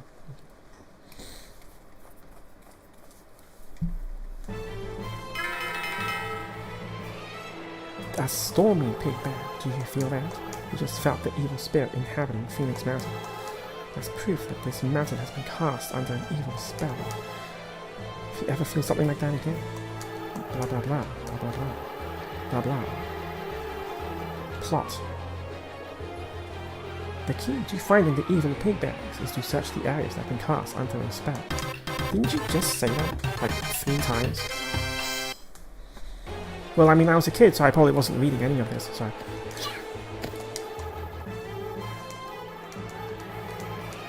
I kind of remember Phoenix Mountain as well. Like, I honestly... Yeah, I really said it before. It's like, I just don't remember how much this game I played. But I probably didn't... Oh god, I'm still crying. Wait, what? Is this gonna... Are these drugs gonna wear off sometime soon?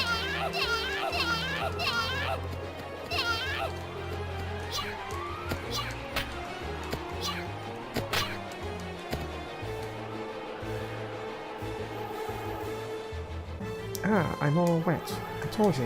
Yeah, whatever. Wait, are those cowboy hats? The giant bird that lives on the mountain of the Phoenix?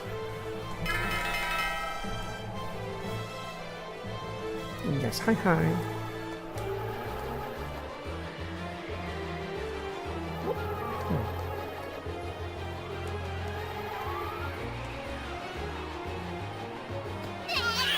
Whoa.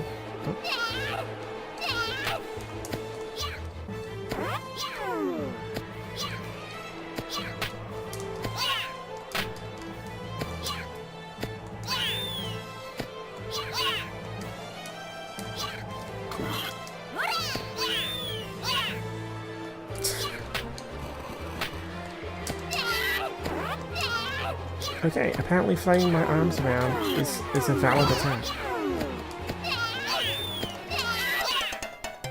Just rewinding that. You didn't see that.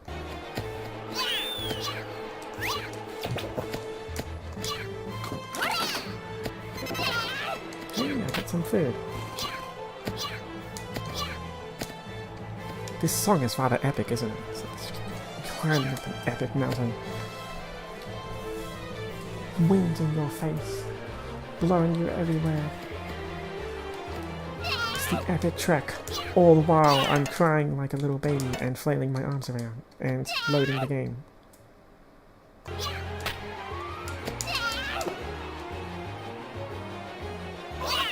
Oh, it spits me out, okay.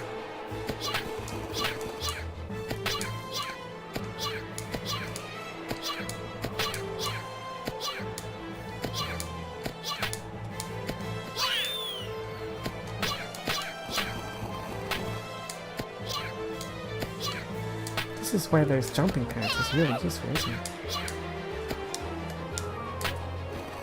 Danger, danger. When the wind dies down. Oh, you know what? Now that I think about it, these hints, these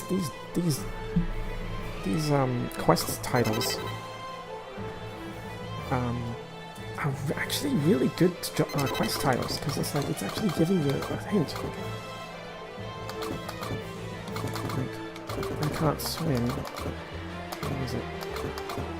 When the wind dies down, there it is. So like, I know that to come back when the wind dies down. It's like, oh, yes, I'm being a caveman. Link being a caveman. Oh, I guess.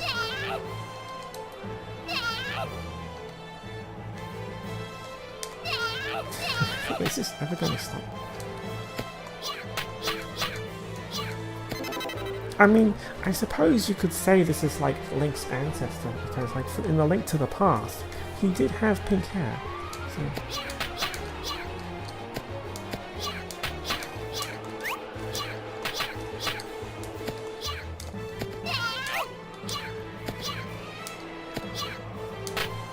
Let's see where this thing shoots me. Oh no.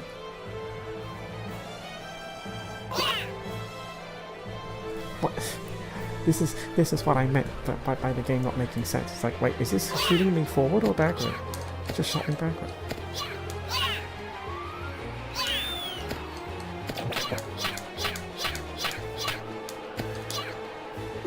Which one of these will send me forward?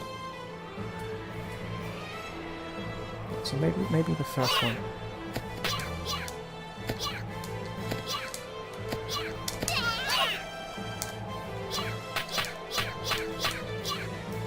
Oh no, I keep jumping. I'm just gonna rewind and see if I can... I'm trying to jump to the outside one. So the third one shot me directly to the left. There we go.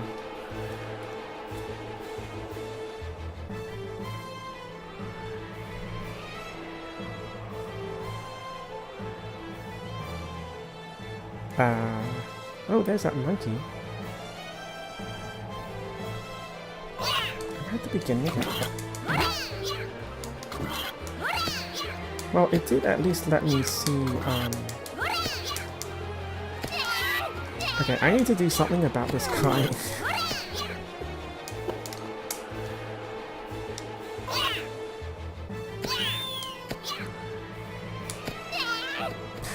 I need to, like... I can't, like, when I cry, it just runs forward a bit too. Like, okay, go back, please. I need to get some drugs to take me down.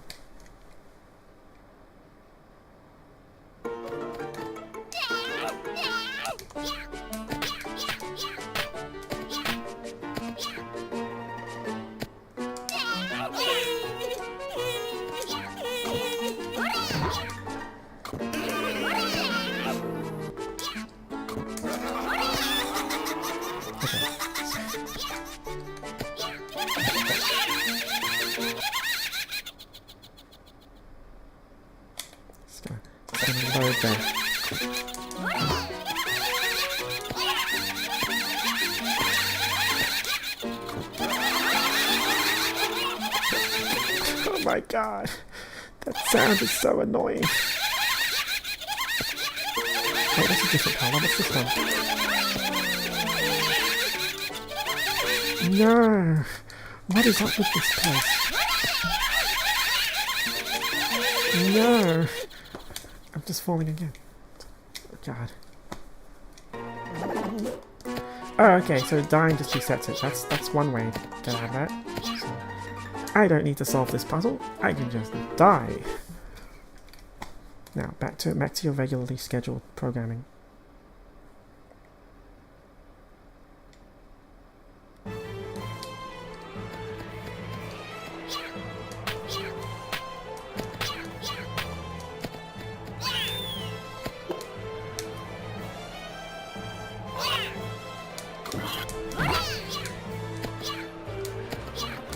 You know, aside from using a walkthrough for the first area, just trying to get a hint for those birds, it's like, this is actually a lot of progress. It's only, I only just started this game up today.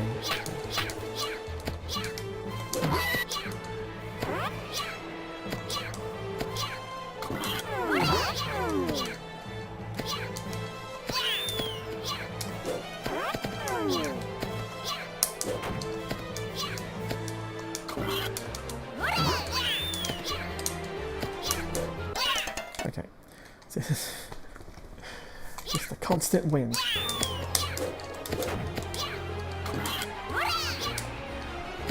It's probably also because I can just load the game from the save states, which makes it easier. But I want to see if I can rescue that monkey.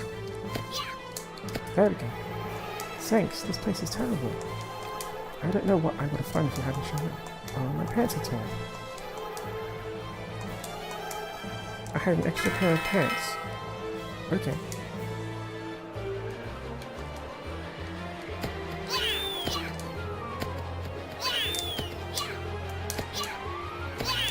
Oh, that's actually, it's just hidden there too.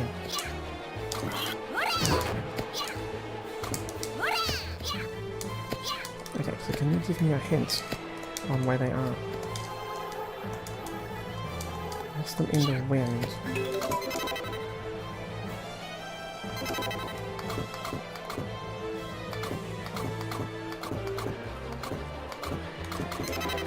Find them. Well, it doesn't say much. I guess I shouldn't be surprised at the lack of hint. I'm guessing like it's at the end of the mountain, because if it went with the wind.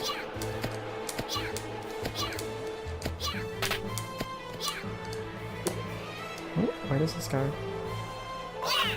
Nowhere. And on the other hand, the game does have weird logic. It does have weird logic.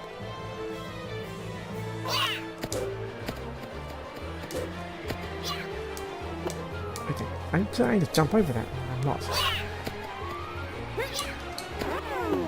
Nope. Okay, let's just move on. That pig is just taunting me.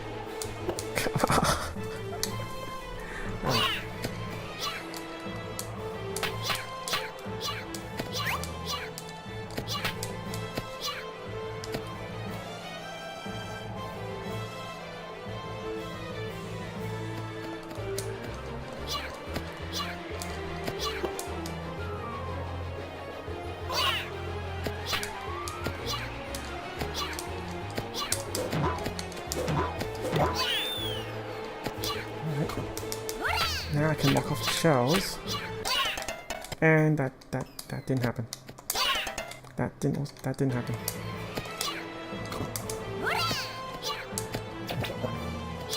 Hey, what's this? What's happening here? What do you want? I'm kind of busy right now. What am I doing? Can you tell? I'm digging a tunnel.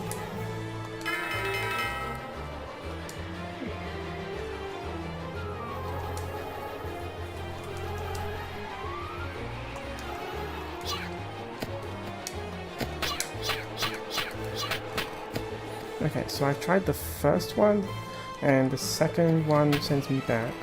The third one shoots me straight into the left one, which is the second one, so let's try the fourth one.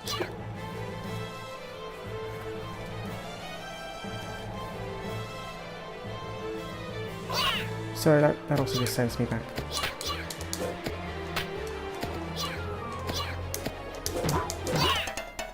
Ow. It's like I don't want to deal with respawning.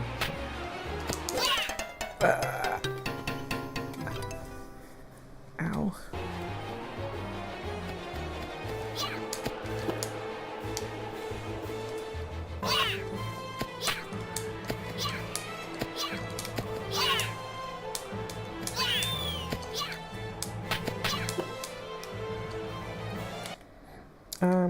I don't think... No, it's just the wind, I think. I don't think attacking is making me take a step forward, but he's so close to the edge that when I get to the top of the ledge, like, I just get pushed into him straight away. So this is actually a surprisingly tricky jump.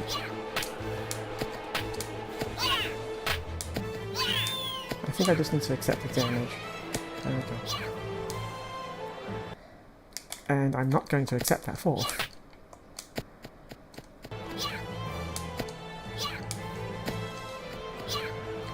Leap of faith failed.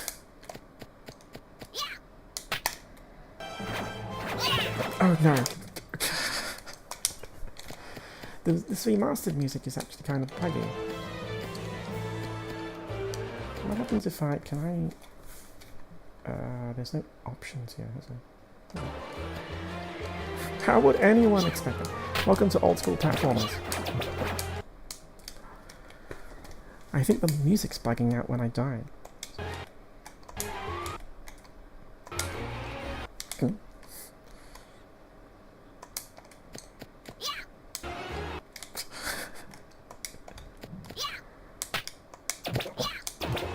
Whoa.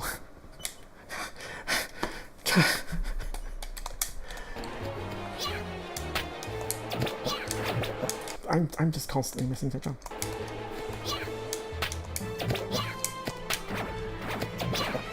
There we go. So I was trying to do a running jump, that's how I kept people shooting me.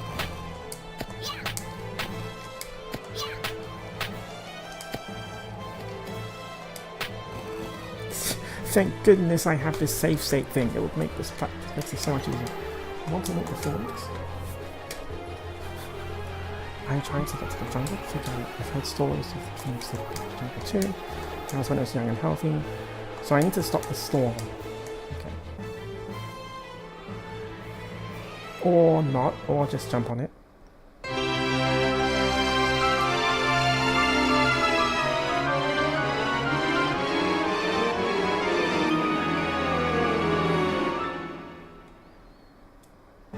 What was I even thinking? Yeah, yep, just gonna fall. Yep.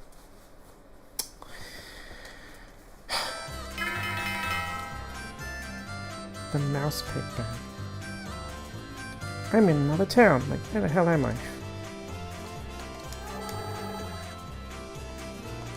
I didn't even press a button. Like, he just jumped. It's like, this is a caveman. It's like, I might be controlling him, but I don't think he's in control. I think he has a mind of his own. Ooh. Now this might be the village I remember being stuck in when I was little.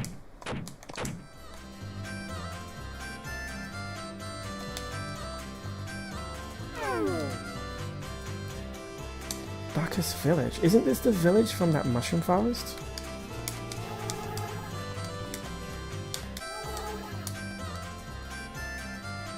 Oh yes, that's true. I didn't need to eat any of their brains or bite any of their heads. Stop staring at me like that. We may look like this now, but we're human just like you. Ooh, okay. So they're human. Oh, they're mice. They're mice. Most people scream and run when they see us. Oh, great. Now I feel bad. It's like, oh, I shouldn't have screamed then.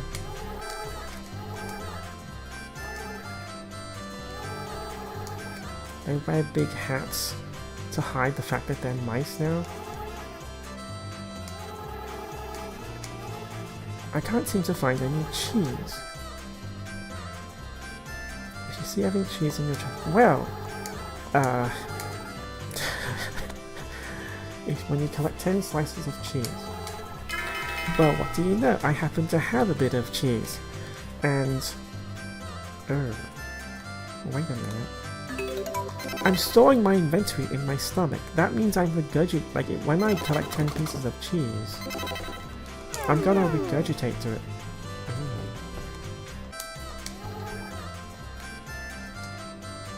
Let's not think about that. Let's just move on.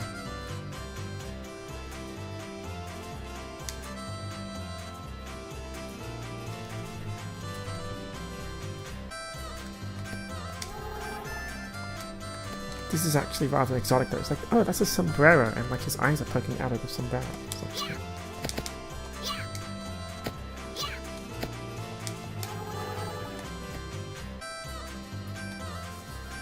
like, it's like, I'm not disturbed by that at all. None whatsoever. What are you talking about?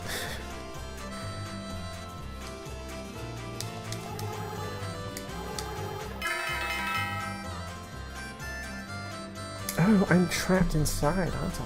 Because like I was outside the forest and I couldn't enter, and now I'm inside the town and I can't exit.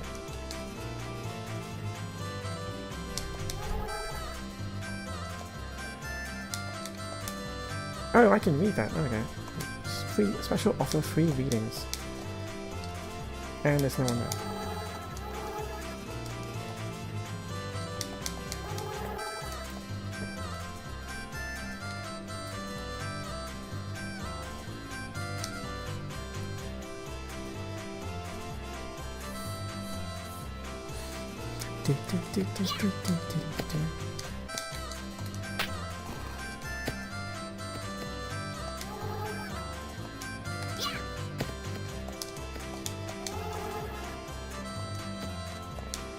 Missing mouse. We have a missing mouse to report. This is a real baby mouse and not a former human. Okay.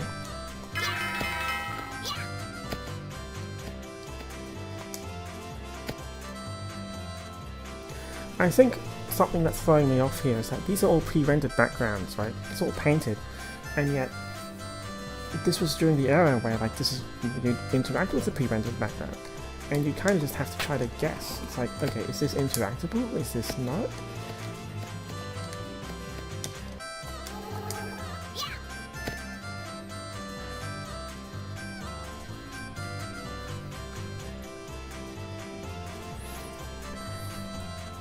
It is a nice song though, so, okay. So, I can't exit the town. The wine from our lake? Wait, there's a lake that's... All he's been doing is drinking milk. Sweet. Oh. The wine from our lake is absolutely the best. So, like, either that's a weird translation or it's saying that the lake is actually entirely made of wine. So I would like to find this lake for completely benign reasons. I mean, like, given how quirky this game is, like, it could be either. Like, it could be either. So...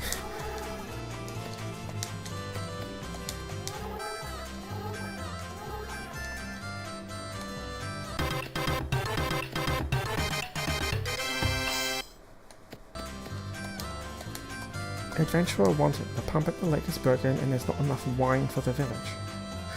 Oh, that's another thing. I just realized. It's using the term wine. Like, this would have been like during that period where it's like, oh, is that a bit too adult? Like, but no, it's just saying that like it's a lake full of wine. The haunted mansion. A drink for grown-ups. Oh, that's the nature of the quest. That's not a mistranslation. And it's called Bacchus Lake. Oh, yes, that's a good point. It's called Bacchus Lake, and it's a lake full of wine. And it's like, oh my god. Yes, it's the god of parties and celebrations. And it's like, of course he'd have a lake full of wine. I am somehow excited at this.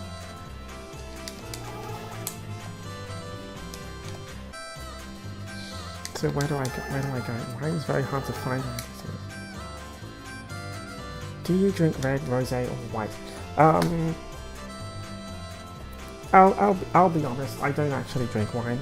I prefer hard liquors, but. I mean, I'm just playing into like the joke of it. It's like, oh, cool, I can get drunk. You said it looks like water from here. I mean, this might not actually be Bacchus Lake. That was white wine, so it could be one or the other. Okay. The Old Men of Time. The 1,000-year-old man. Okay. Okay, so where's the haunted mansion? How do I know? I'm going to fix the lake's pump, I'll show you the way. Okay.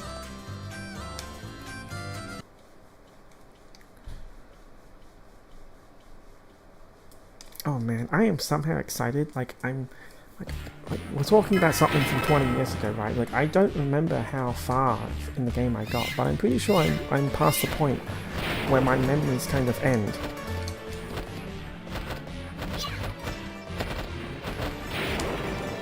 South side of mansion. So I don't really need to use the signs as save points anymore because this just makes a save state.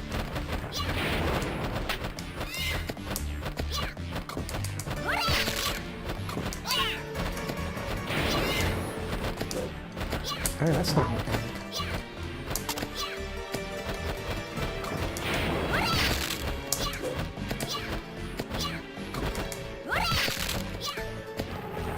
Not that way. Okay. Not that way.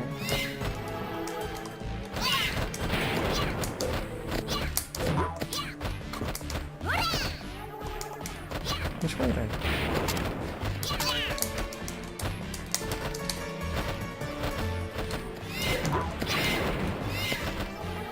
Not that way. Where am I going?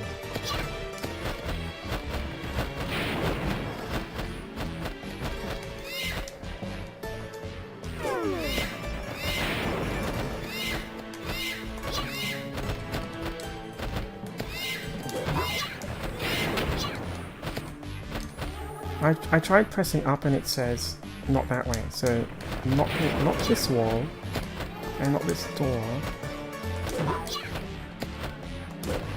There we go.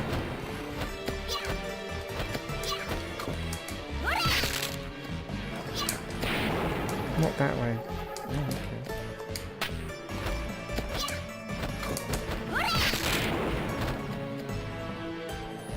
Oh, and it's rotating.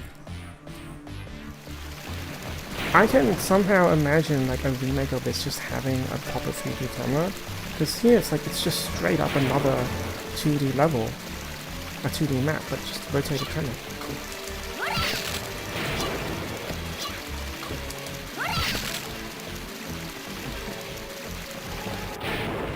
Yeah, like this really is a 2.5D game, and like you're interacting in a 3D world, but you only have 2D controls. So like, what do?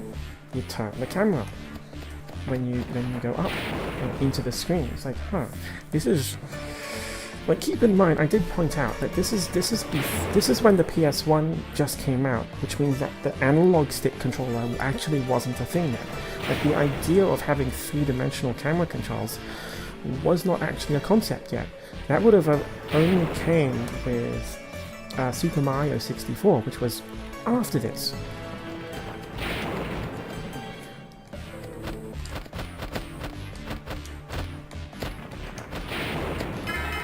Not that way. Cool.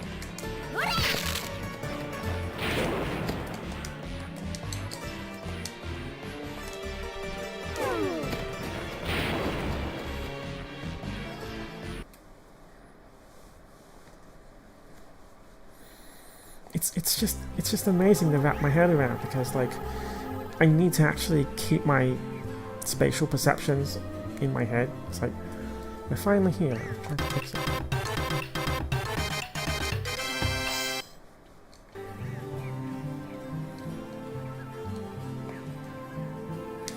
Okay, so what am I doing here? There is a hole that looks like something is supposed to be placed in it. The switch is off.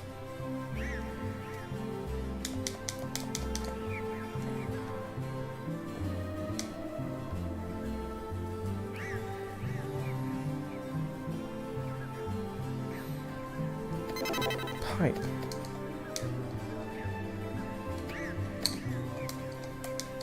Oh, there we go.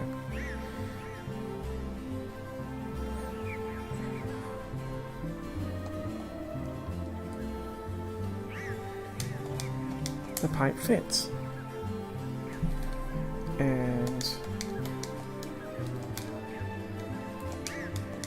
turn the switch on.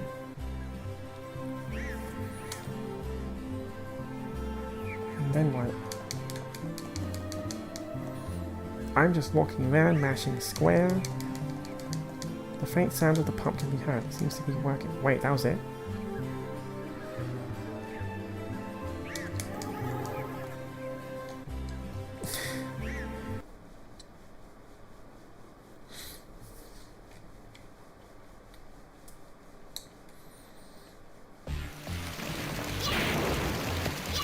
Why? Yeah, well, okay, you're asking, oh, why do we need a professional for this?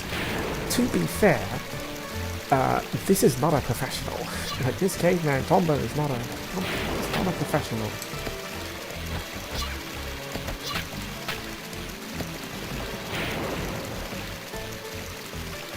I think what they really needed was just a guy with arms that was, like, tall. Maybe.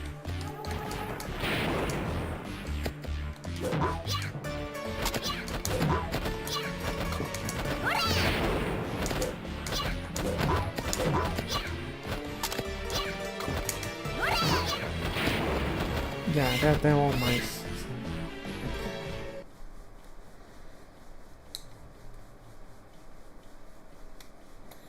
Boop, boop, boop, boop, boop, bum, bum.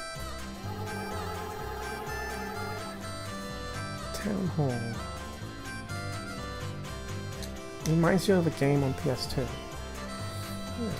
It's kind of amazing. I think this was... at this point I'm fairly certain this is where I was stuck, and I don't remember much else. It's like, oh, I need to actually read the dialogue, and it's like, read the quests and stuff. Wine! There's wine again! You've been a tremendous help. I'm not sure how we can thank you. Oh, I know, there's always plenty of wine here. Feel free to take as much as you want. But not for you.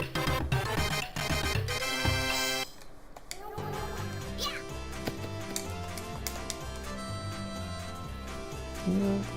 Please feel free to make contact with Miss Mouse. We'll help you anyone you can. Sincerely, President. P.S. Please note that we may not always be able to solve the problem. Wait, let me read that again. Dear Tomba, if you ever have any problems, please let us know. P.S. We may not be able to help you. Okay. I guess it's the thought that counts. Either way, has the fortune teller returned yet? I guess the reason I'm getting through this easier is because I've developed that habit of actually talking to everyone now. Like I'm very much a voracious reader now. So like I'm just checking every NPC, and it's like, oh, it's actually telling me where to go. Oh, that's a human. Normally, fortune tellers will only speak to those with high AP levels. The red fortune teller.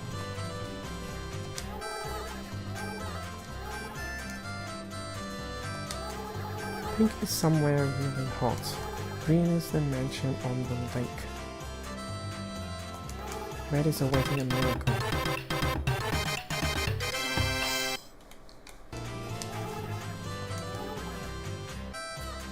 So, the pink bag is probably in a volcano. The green bag is inside that mansion, and red is... I need like something involving divine intervention, something out of context. Yeah, like when I'm younger, it's like I'm kind of thinking of like, oh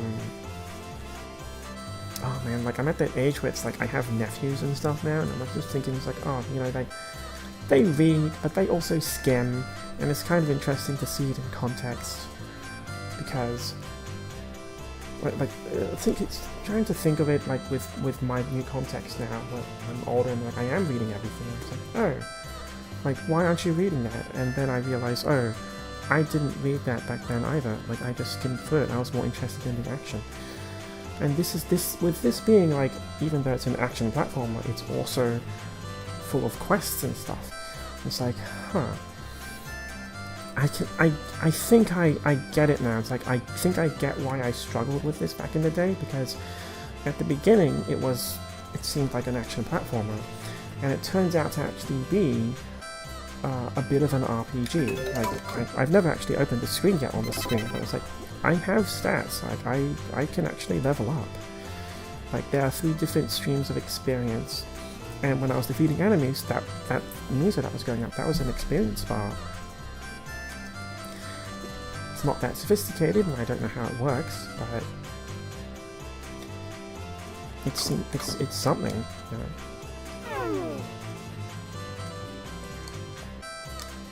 Never just the weird things.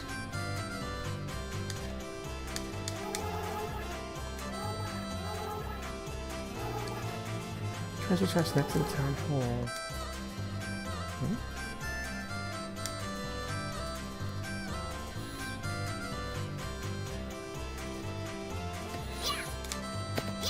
Right, so I don't have the ability to open blue chests yet.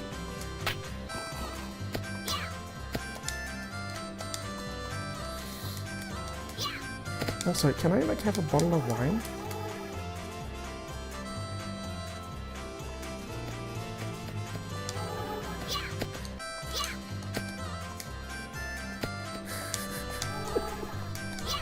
Like, it's called Darkest Lake. It's a lake of wine, and they talk about drinking wine. This could have very easily been censored. Like, it would have been so easy, because like, it just looks like water, and yet they kept it in.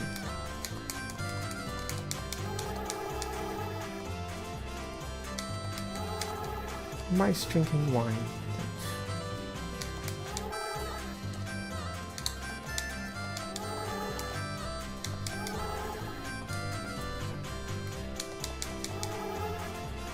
Lava caves. Ah, okay. So that's probably where the pink bag is. Grapple. So maybe a grappling hook? Lots of hints.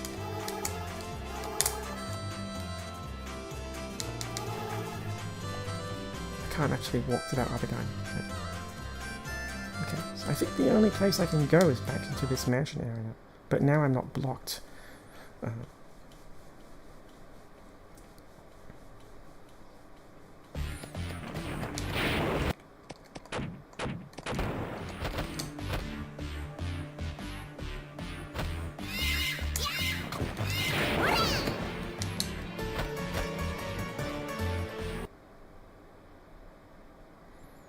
Let's see why this goes. Ooh, what's this? Large key panel 1 acquired. Okay.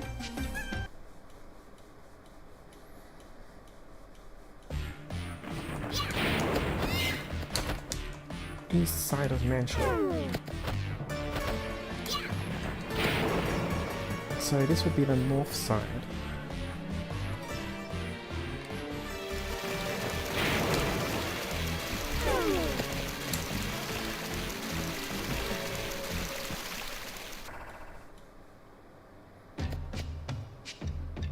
There's nothing there. Is that water? Oh, that's like instant death water. Okay, you didn't see that.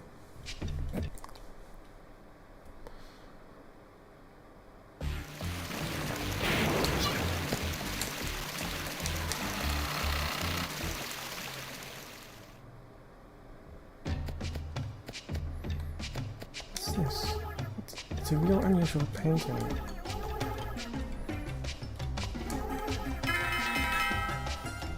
Painting of a big key. So I'm guessing...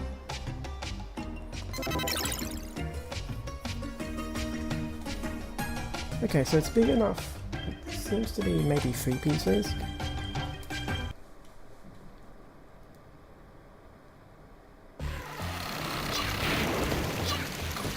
Okay, I bet it's hidden in one of these eggs. It's like, I know how this thing works now.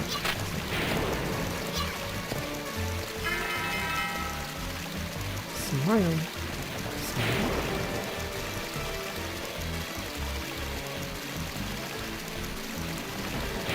Smile.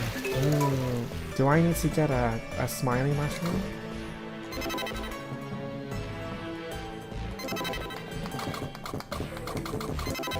Oh, what's the door with a large grill? Maybe, maybe not.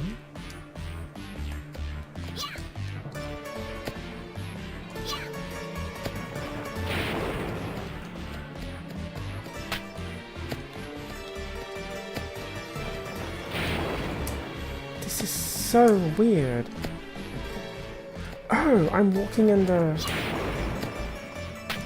I didn't get the camera turned around. I'm just walking with the camera facing this way. Now it's turning around. Oh, that's so weird.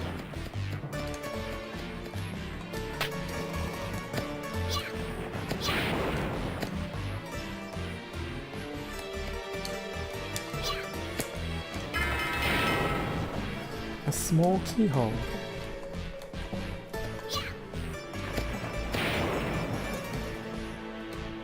Oh, this is like, it's so clunky, but it's also like incredibly clever at the same time. It's like, it's sticking to this 2.5D idea, and yet I'm in a 3D environment.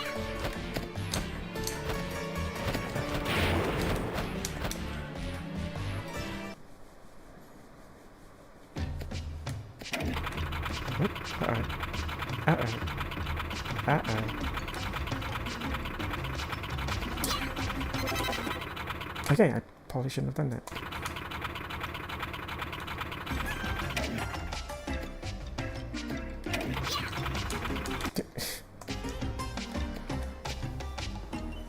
creators knew what they wanted, but didn't have the experience to do it like they would have today. Yeah, I mean, that's pretty much it, I think.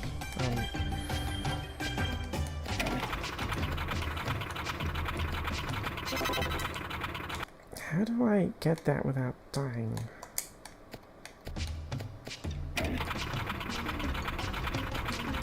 Nope.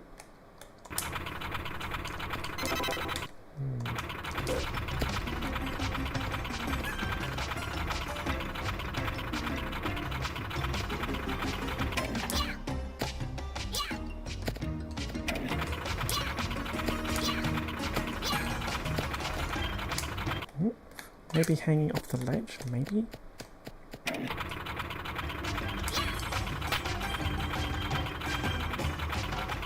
Aha! Thank you, Square. Typo-wise, I guess the translator couldn't use grape juice.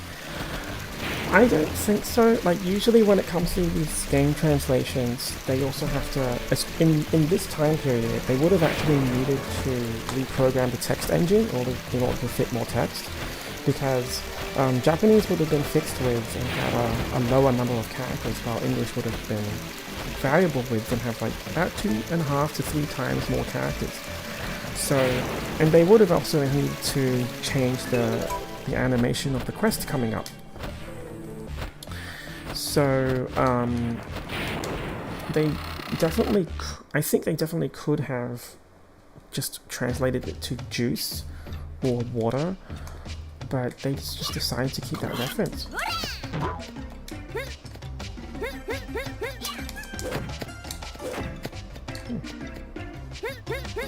I wonder what that means.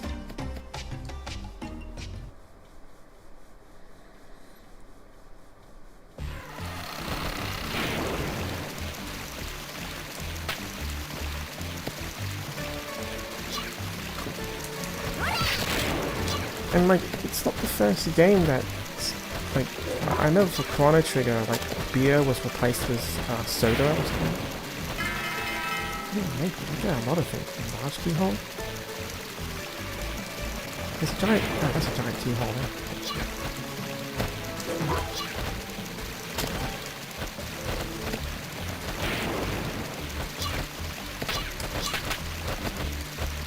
This would have been so much easier to navigate for this 3D.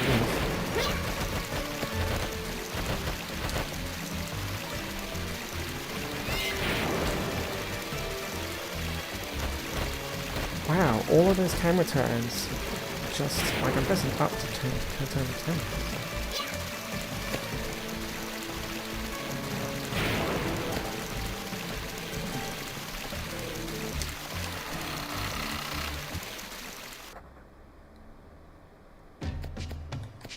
Right, that's where the thing is.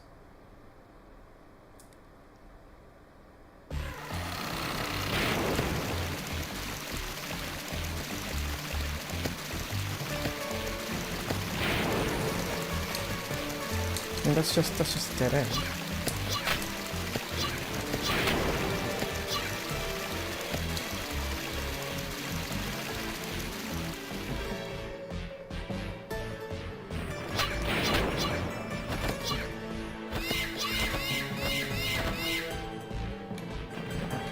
This is like, this feels like a complete maze. And it somehow also makes sense.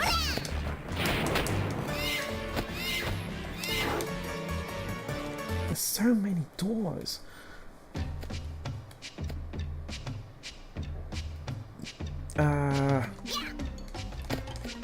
Hello.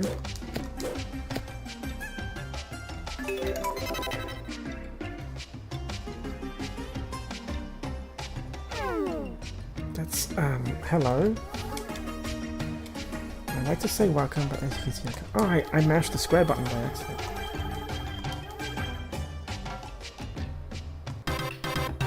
Oh, okay, so I need to defeat a pig first. Break the magic egg. Oh, break the spell, rather. Okay.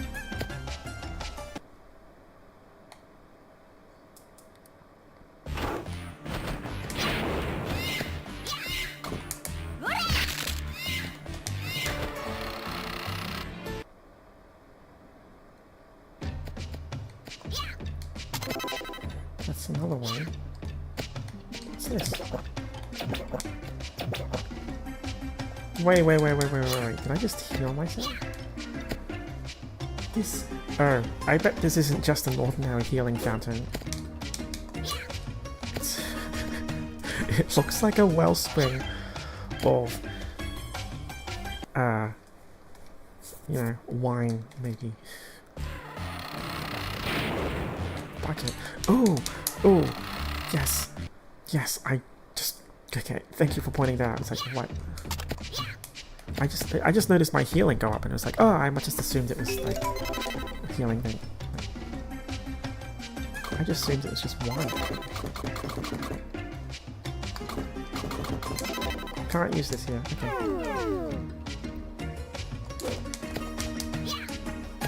Well, nice try. It's a magic flame anyway, so...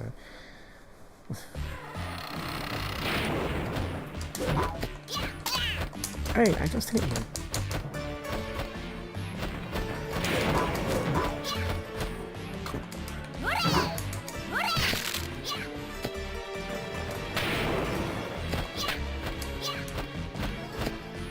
Was I in here already? Yes, I was. Okay.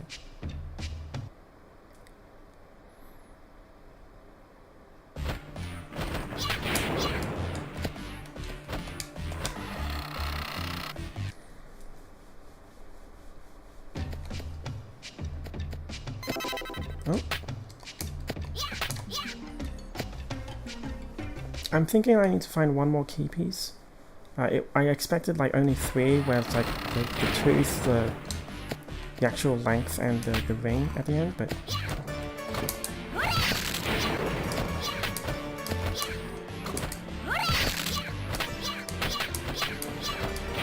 I wonder if I can jump in there.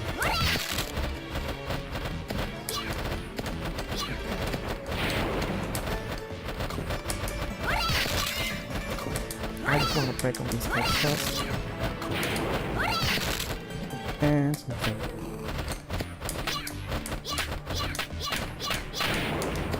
Can I? I can! Not enough experience.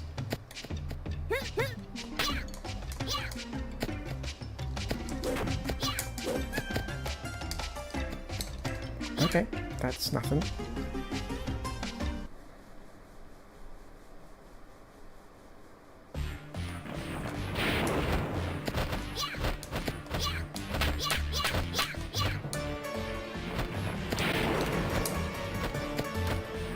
Okay, so where was the key then? I'm not even sure what that was. Like, there was those AP objects, which seemed to indicate which meant that I could open it if I had that much AP, but nothing else.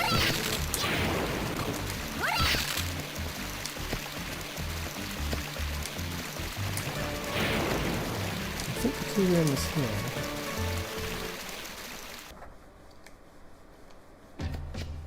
Nope, okay, wrong. I just walked straight into that without looking.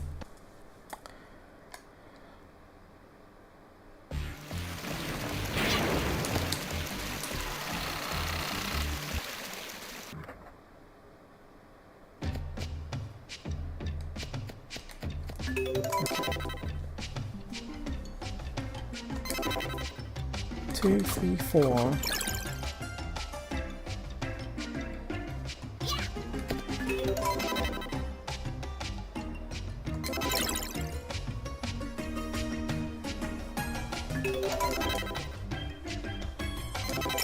Okay, so I'm missing... I think I'm missing one more. And then I can figure out what that key does. This was actually around the time where I wanted to end the stream. I wanted to only stream for about 2.5 hours, but like I kind of want to figure out there's only one more piece left to find. In general, I did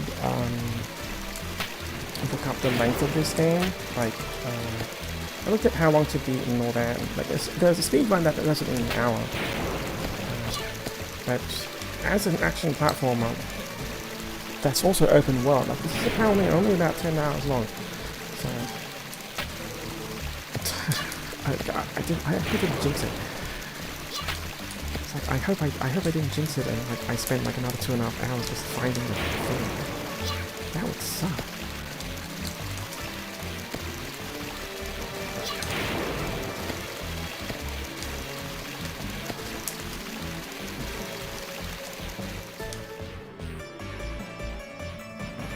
I think I just need to get my bearings and figure out like what I've missed. Like a hole or an entrance. Because this is like a total maze, you know, it's like it's a simple 3D environment with so many doors and entrances. And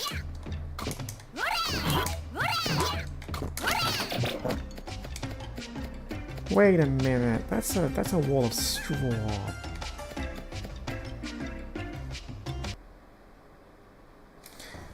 There's a pig, there's placing one pig with a wall of stone.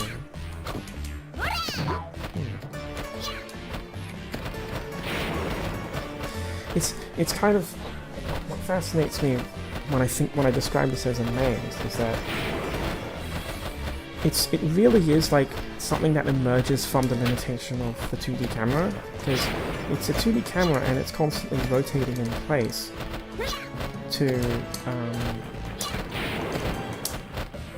so that you can be in a 3D environment, but still like keep track of things only in 2D. But if this was an actual 3D game that was freeform and you could look around freely and jump in any direction you want, I think it would be much easier to keep track of. I think I am actually kind of keeping track of it, but I think it definitely looks more complicated than it may actually be.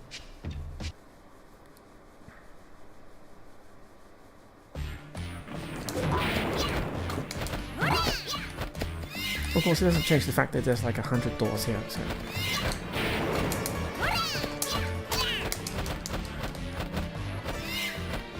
Did I ever look at these?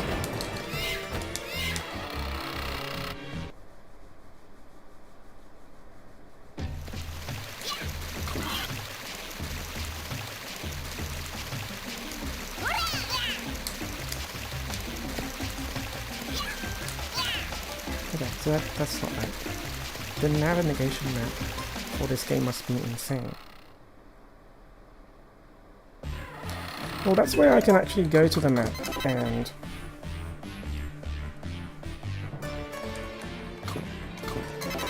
This is really hard to wrap... I think now understanding how the game works and the camera works, like I can wrap my head around it, but... Essentially... like these dots are actually not map locations. It's actually the places between the dots, which probably sounds a little weird, but I mean some of the development documents are in this game as well, and I think like each of these white lines is actually the level itself, like a 2D level, and then the dots are indicating the entrances. So like this tiny little square here, that's the Haunted Mansion.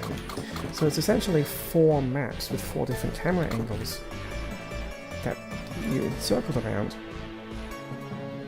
It's like, I'm sure it must have made sense to them when they were making it, but I don't think it makes sense now, because like with regular map navigation, or even just most games, you'd be looking at the dots,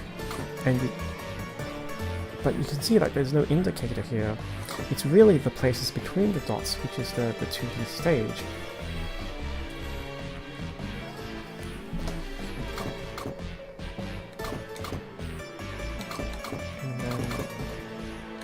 And then like the camera has to pick a side from which to look on, and it's usually from the front. So like I think it eventually makes sense.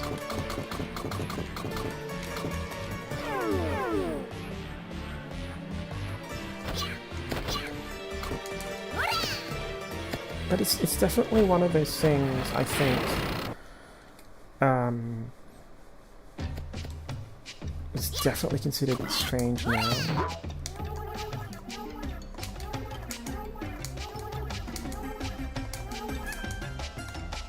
Wait, I want that key. Darn. Great. Oh, there it is. Okay. Oh, I found a key. It kind of reminds me of this TED Talk, which,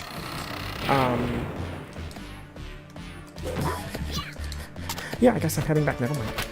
It reminds me of this TED Talk I saw a long time ago, which talked about roads and map navigation, where, our normal, like in the Western world, our normal thought is that we draw the roads and the buildings, but we name the roads. Like we navigate by looking at the names of the roads. But in Japan and in several East Asian countries, they navigate by looking at the blocks, and the roads are the places that are unnamed. And I think that logic is kind of the same here, where it's like, okay, well, we have these dots and these lines. Are you going to name the dots, or are you going to name the lines? Right? It's like, are the dots the locations and the lines the connecting points, or are the lines the locations and the dots the connecting points? Because and that TED Talk was talking about, like, well, just because it's the convention doesn't mean it's the only logical solution. Because, you know, if you look at a Japanese map, it makes total sense. Even though everything in the blocks are named and the roads are not named, you navigate by looking at the blocks.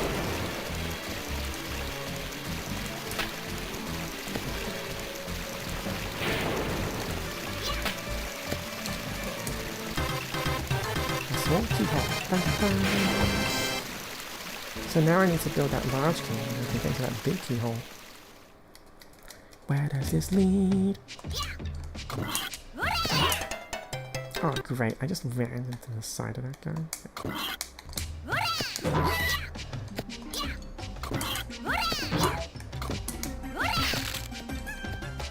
Oh, that dude.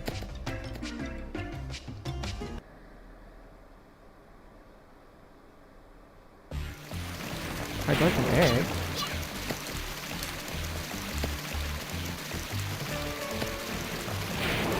I think that was every giant egg. But now I'm missing a key part.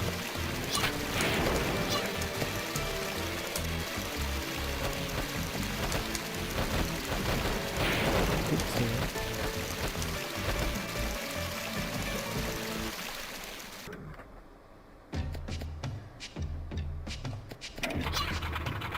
Nope, there's nothing at the other end there. Right.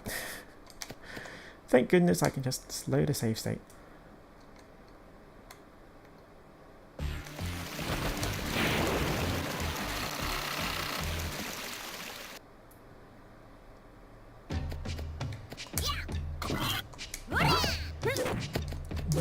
This leads. So I'm just missing that one key part, and I bet the final cursed egg is in there.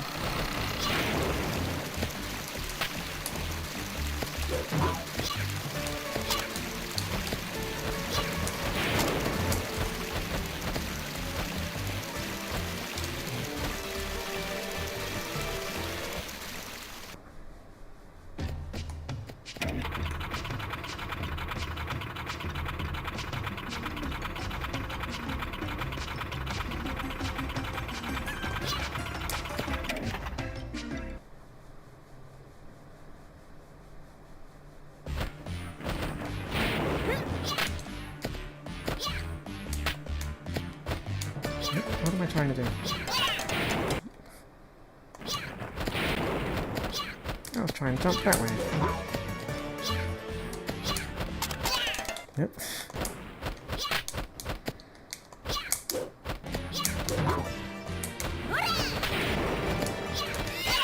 Oh jeez, I don't know what I'm doing.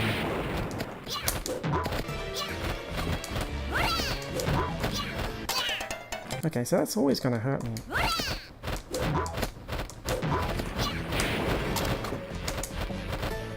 This is comical at this point. the constant learning. I mean, I do try to be entertaining.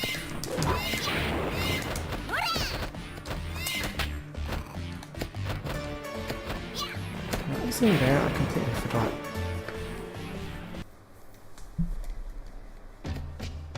Oh! Oh, that was every egg. Okay, I've solved it.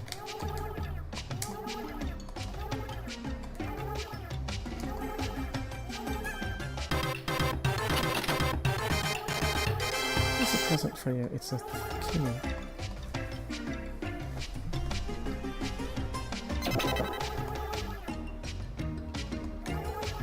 I think I left it actually in the 20.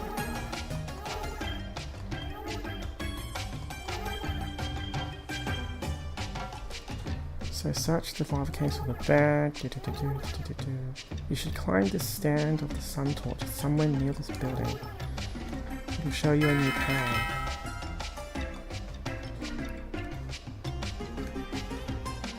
It's weird that there was no indicator that I solved it. You know, it's like I just broke them all and came back. I mean, it makes sense, like there wouldn't be one, but it is surprisingly logical that there would be no feedback. Okay, so I'm gonna bet that there was a... Ow.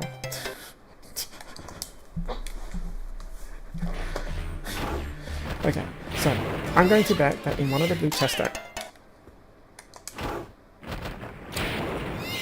So I'm going to bet that in one of these blue chests that I passed over, that the last key piece is in that.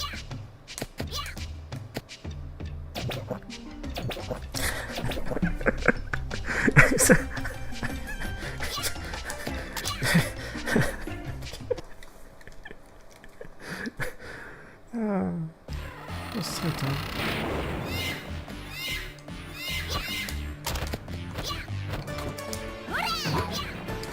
I know how to play these games. I'm totally an expert at this game.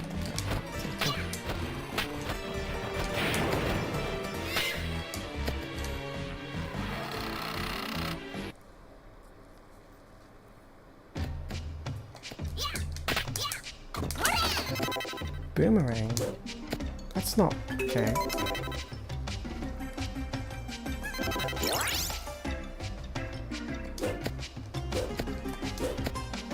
I mean, it's cooler, it's faster. It's a boomerang.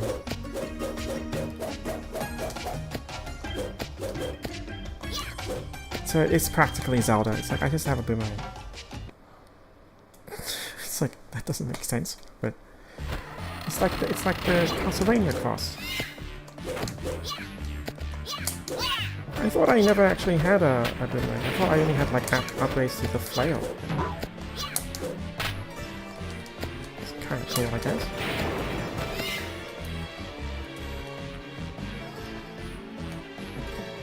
I want to find that final key piece. Like, I still don't know what this is supposed to be.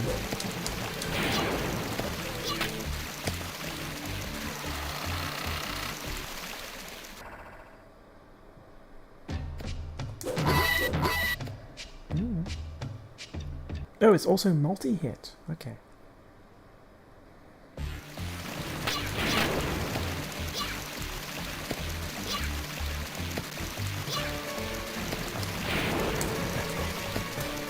Maybe I should. I'd like to walk through.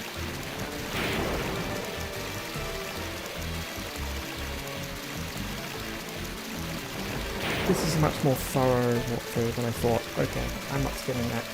I want to find that final key piece.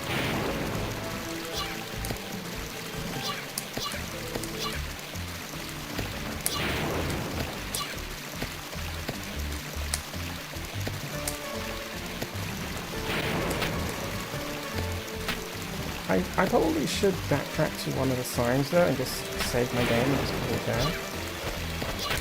Because like this isn't meant to be a full playthrough, it's just me showing off the game.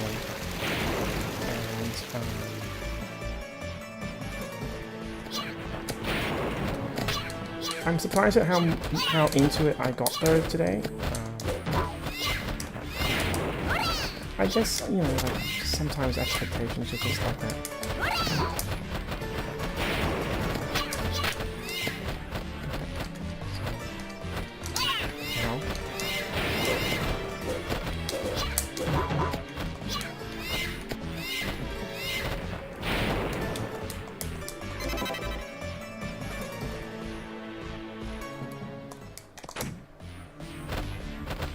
So this is a pretty, I guess now, like given how old it is, it's from the PS1 era. I did say at the beginning that this is like, it's a game that most people have played, but only as a demo in that first area, because it was just included with either the game or with the magazine. It was included with not the game, like the console. It was included with the console.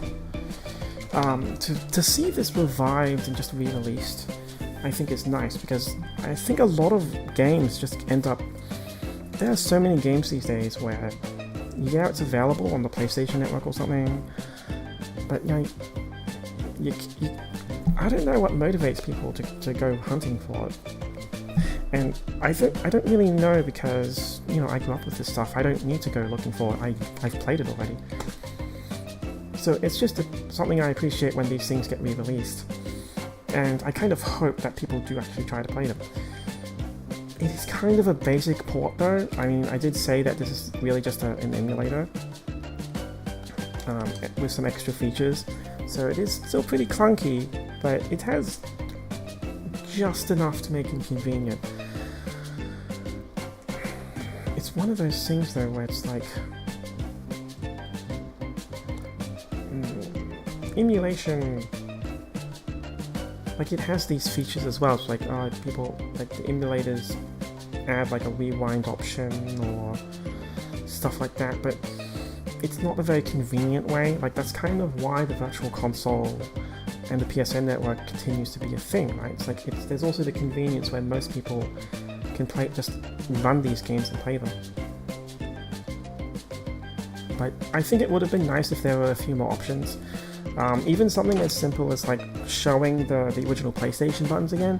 That's really common these days on PC games, where you can actually select what buttons you want to show on screen, because this was originally a PlayStation game, right? And to me, it's just more intuitive if I see PlayStation buttons. It's the same for key rebinding or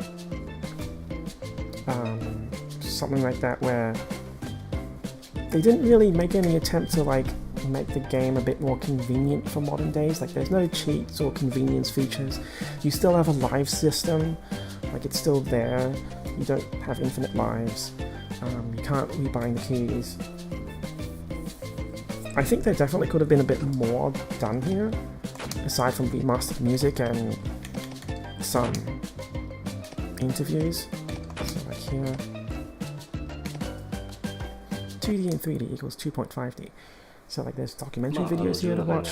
アイデアっていうのが元にはなってるんですけども、当時 3D っていうのが出始めて、徐々に形にいろんな商品が出てきた時期ではあったんですけど、技術的には 3D も今回。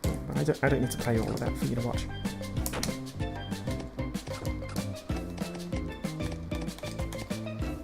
I mean, it's kind of like those other games that do retro collections before. It's like it's a bit of a historical preservation thing.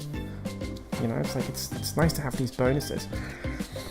As for the game itself, it seems to kind of jump around a bit. Like, is it just an emulation? Is it just is it like a little bit more enhanced somehow?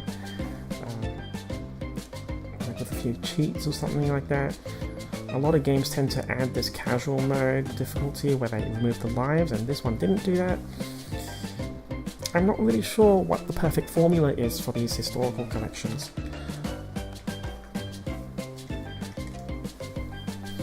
But either way, like it's decent enough. I'm not even sure how much it costs, but as for a little bit of a historical thing, it might be worth it.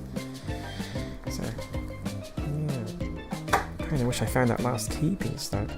But yeah, it's since I got this as a review key, I am kind of required to mention that I got it as a review key.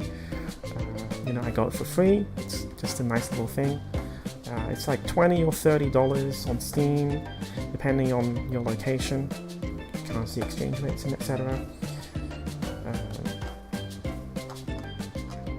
It's not. I don't think it's the best.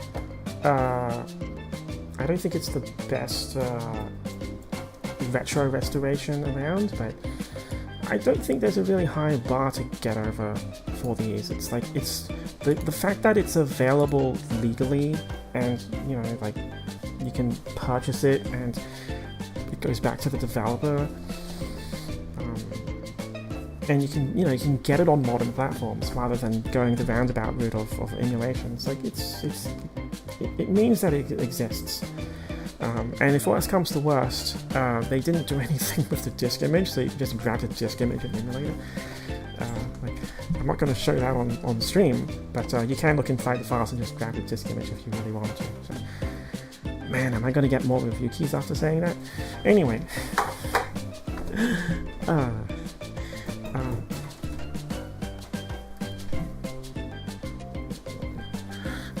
Let's see.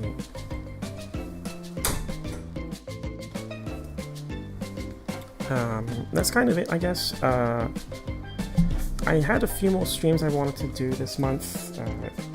If you're watching this as an archive, I guess it doesn't matter, but I did have a few more lined up that I'm trying to prepare. I'm trying to get back into the... What's that turn of phrase? I already forget. I'm trying to get back into the something or other. Man, my brain's kind of melting now. Anyway, that's kind of it for this. Jeez. Groove of things. Groove. Jeez, why do you have all my brain cells today? I don't know. It's like I've really turned into a caveman, haven't I?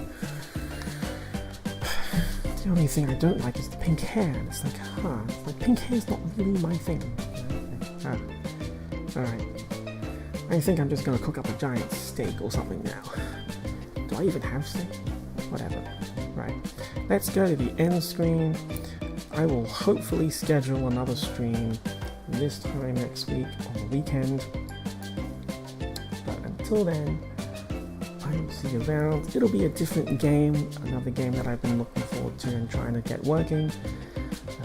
Hopefully it'll be working. But yeah, there are a few different games in the coming weeks that I want to try out. But yeah, thanks for being here. Thank you, Scrams. Thank you, Timbers. Thank you, everyone else who's popped in earlier.